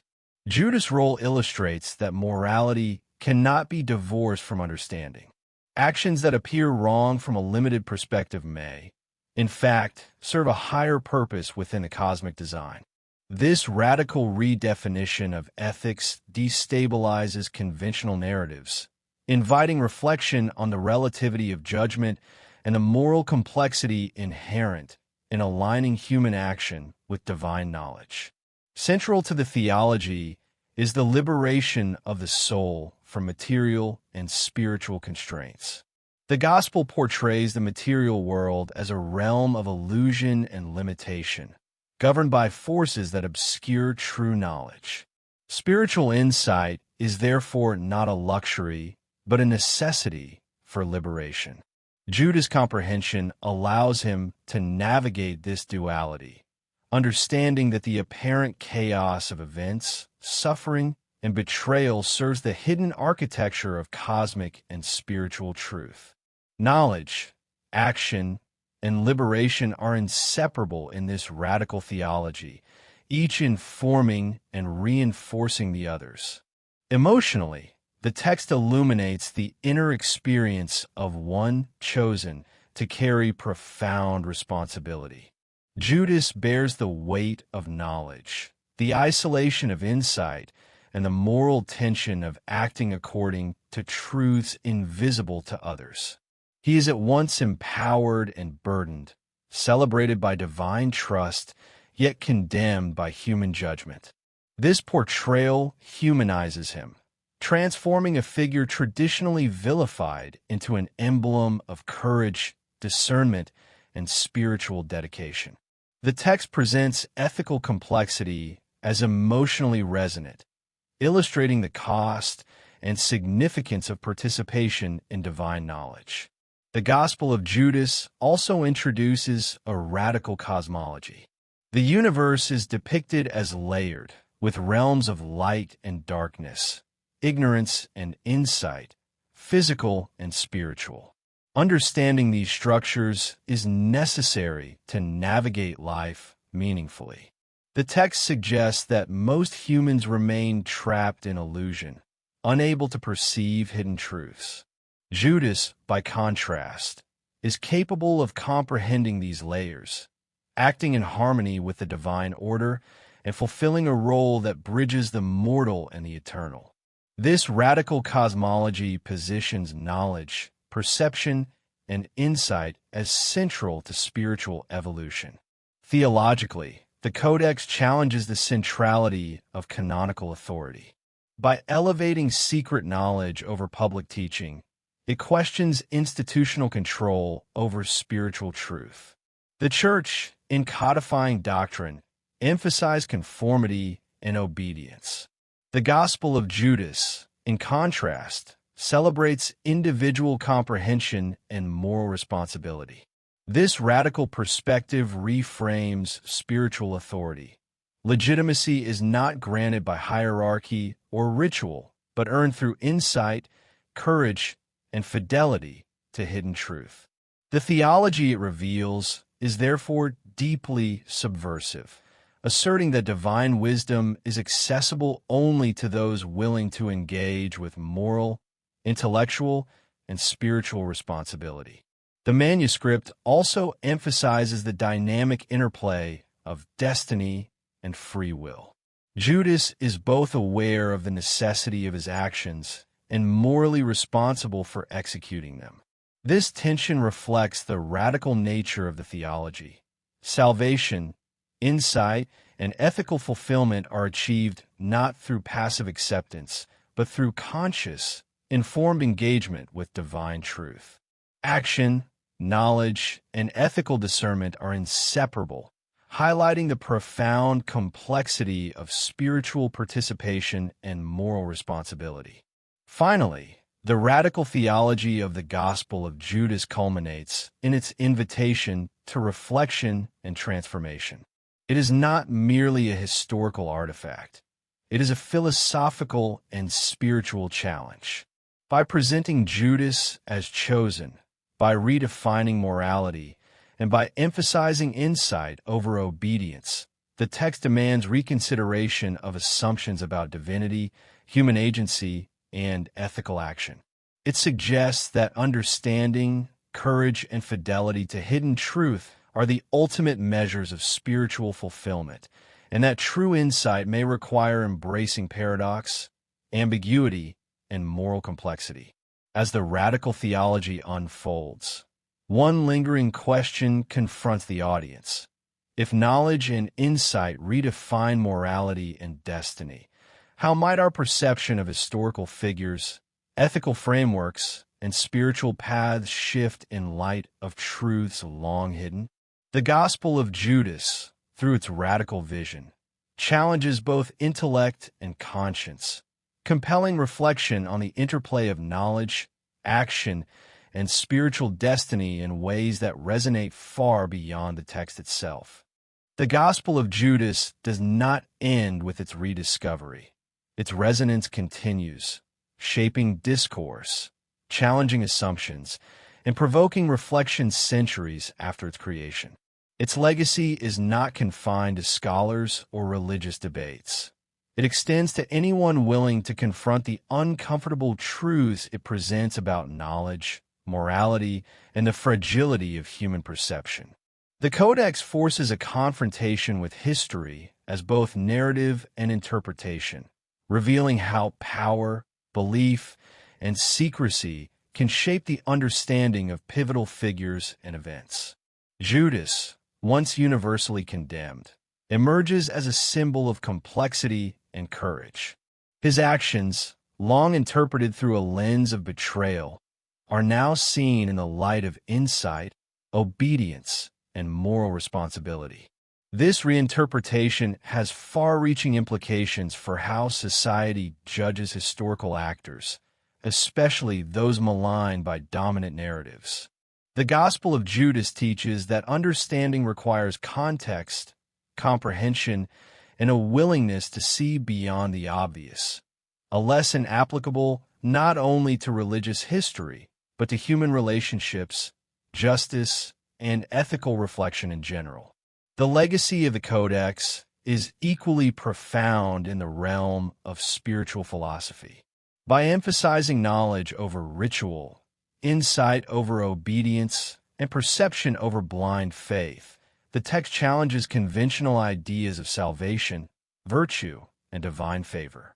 It suggests that spiritual fulfillment is contingent upon the courage to act on understanding, the wisdom to discern truth from appearance, and the moral integrity to carry responsibility even when misunderstood. In doing so, it elevates the pursuit of knowledge to a spiritual act, making comprehension itself a sacred endeavor. Emotionally, the gospel resonates because it humanizes the struggle of ethical and spiritual responsibility. Judas is depicted not as a villain, but as a figure navigating isolation, misunderstanding, and immense pressure to act in alignment with truth. This humanization is compelling.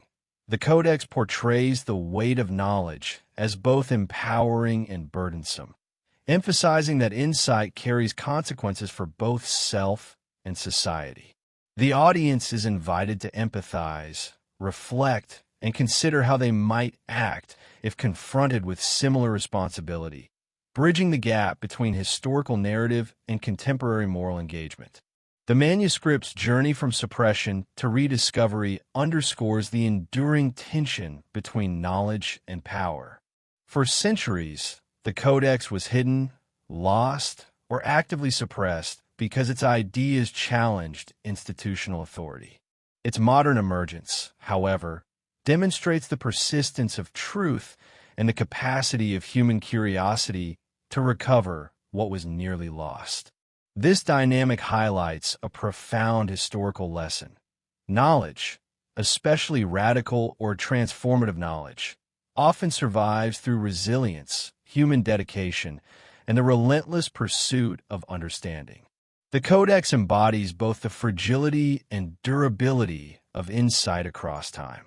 Culturally, the Gospel of Judas has transformed public imagination.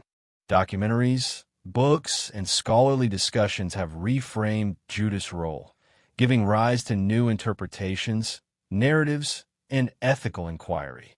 The Codex illustrates the power of discovery to reshape perception, challenging audiences to reconsider not only history, but also contemporary moral judgments, the role of authority, and the complexity of human motivation.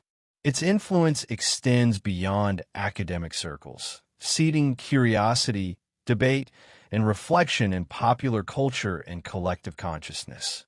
Theologically, the legacy of the text is disruptive yet illuminating. It invites reconsideration of canonical interpretations, moral absolutes, and hierarchical authority in spiritual life.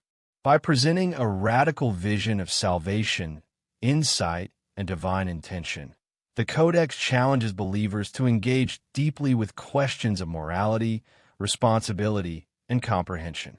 Judas' journey becomes a model for ethical and spiritual courage, demonstrating that true discipleship entails understanding, moral discernment, and the willingness to act in alignment with truth, even when it contradicts societal or institutional expectations. The manuscript also offers enduring lessons about human curiosity and the pursuit of hidden knowledge. Its survival and rediscovery exemplify the human drive to seek truth, to uncover what has been concealed, and to confront uncomfortable realities. Scholars, historians, and laypeople alike are compelled to examine their assumptions, question dominant narratives, and explore perspectives that have been marginalized or suppressed. This reflective process is at the heart of the Codex's legacy, demonstrating that knowledge is not static but dynamic, requiring active engagement, critical thinking, and moral courage.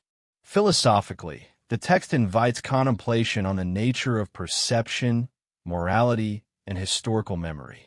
The reimagining of Judas challenges binary thinking, good versus evil, loyalty versus betrayal, faith versus heresy. Instead, it presents a spectrum of understanding, where moral and spiritual truth depends on comprehension, context, and insight. The Codex asks the audience to consider the consequences of limited perception, the responsibilities of knowledge, and the ethical demands placed upon those capable of seeing beyond convention. These lessons resonate beyond religious scholarship, applying to politics, law, history, and personal ethical reflection. The emotional climax of the Codex's legacy lies in its invitation to personal reflection. By presenting Judas as both burdened and empowered by knowledge, the text encourages the audience to examine their own moral decisions, intellectual pursuits, and capacity for insight.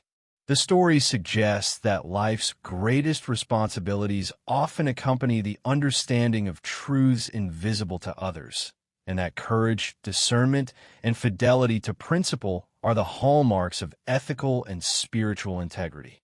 The Codex thus transforms a historical document into a mirror for contemporary introspection. Ultimately, the Gospel of Judas leaves its audience with a profound, lingering question. What if the truths we have been taught to accept without question are incomplete, misunderstood, or deliberately concealed? And how might uncovering hidden knowledge change the way we see history, morality, and ourselves? Its legacy is not merely historical or theological. It is deeply personal.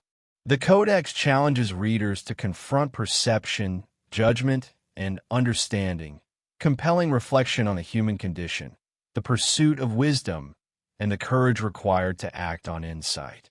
In this way, the Gospel of Judas closes the circle of its narrative. It begins with betrayal, secrecy, and hidden knowledge, and ends with reflection, ethical contemplation, and the enduring power of insight. Its rediscovery, scholarly debates, and theological implications create a tapestry that merges history, morality, and philosophy into a story that is both ancient and profoundly contemporary.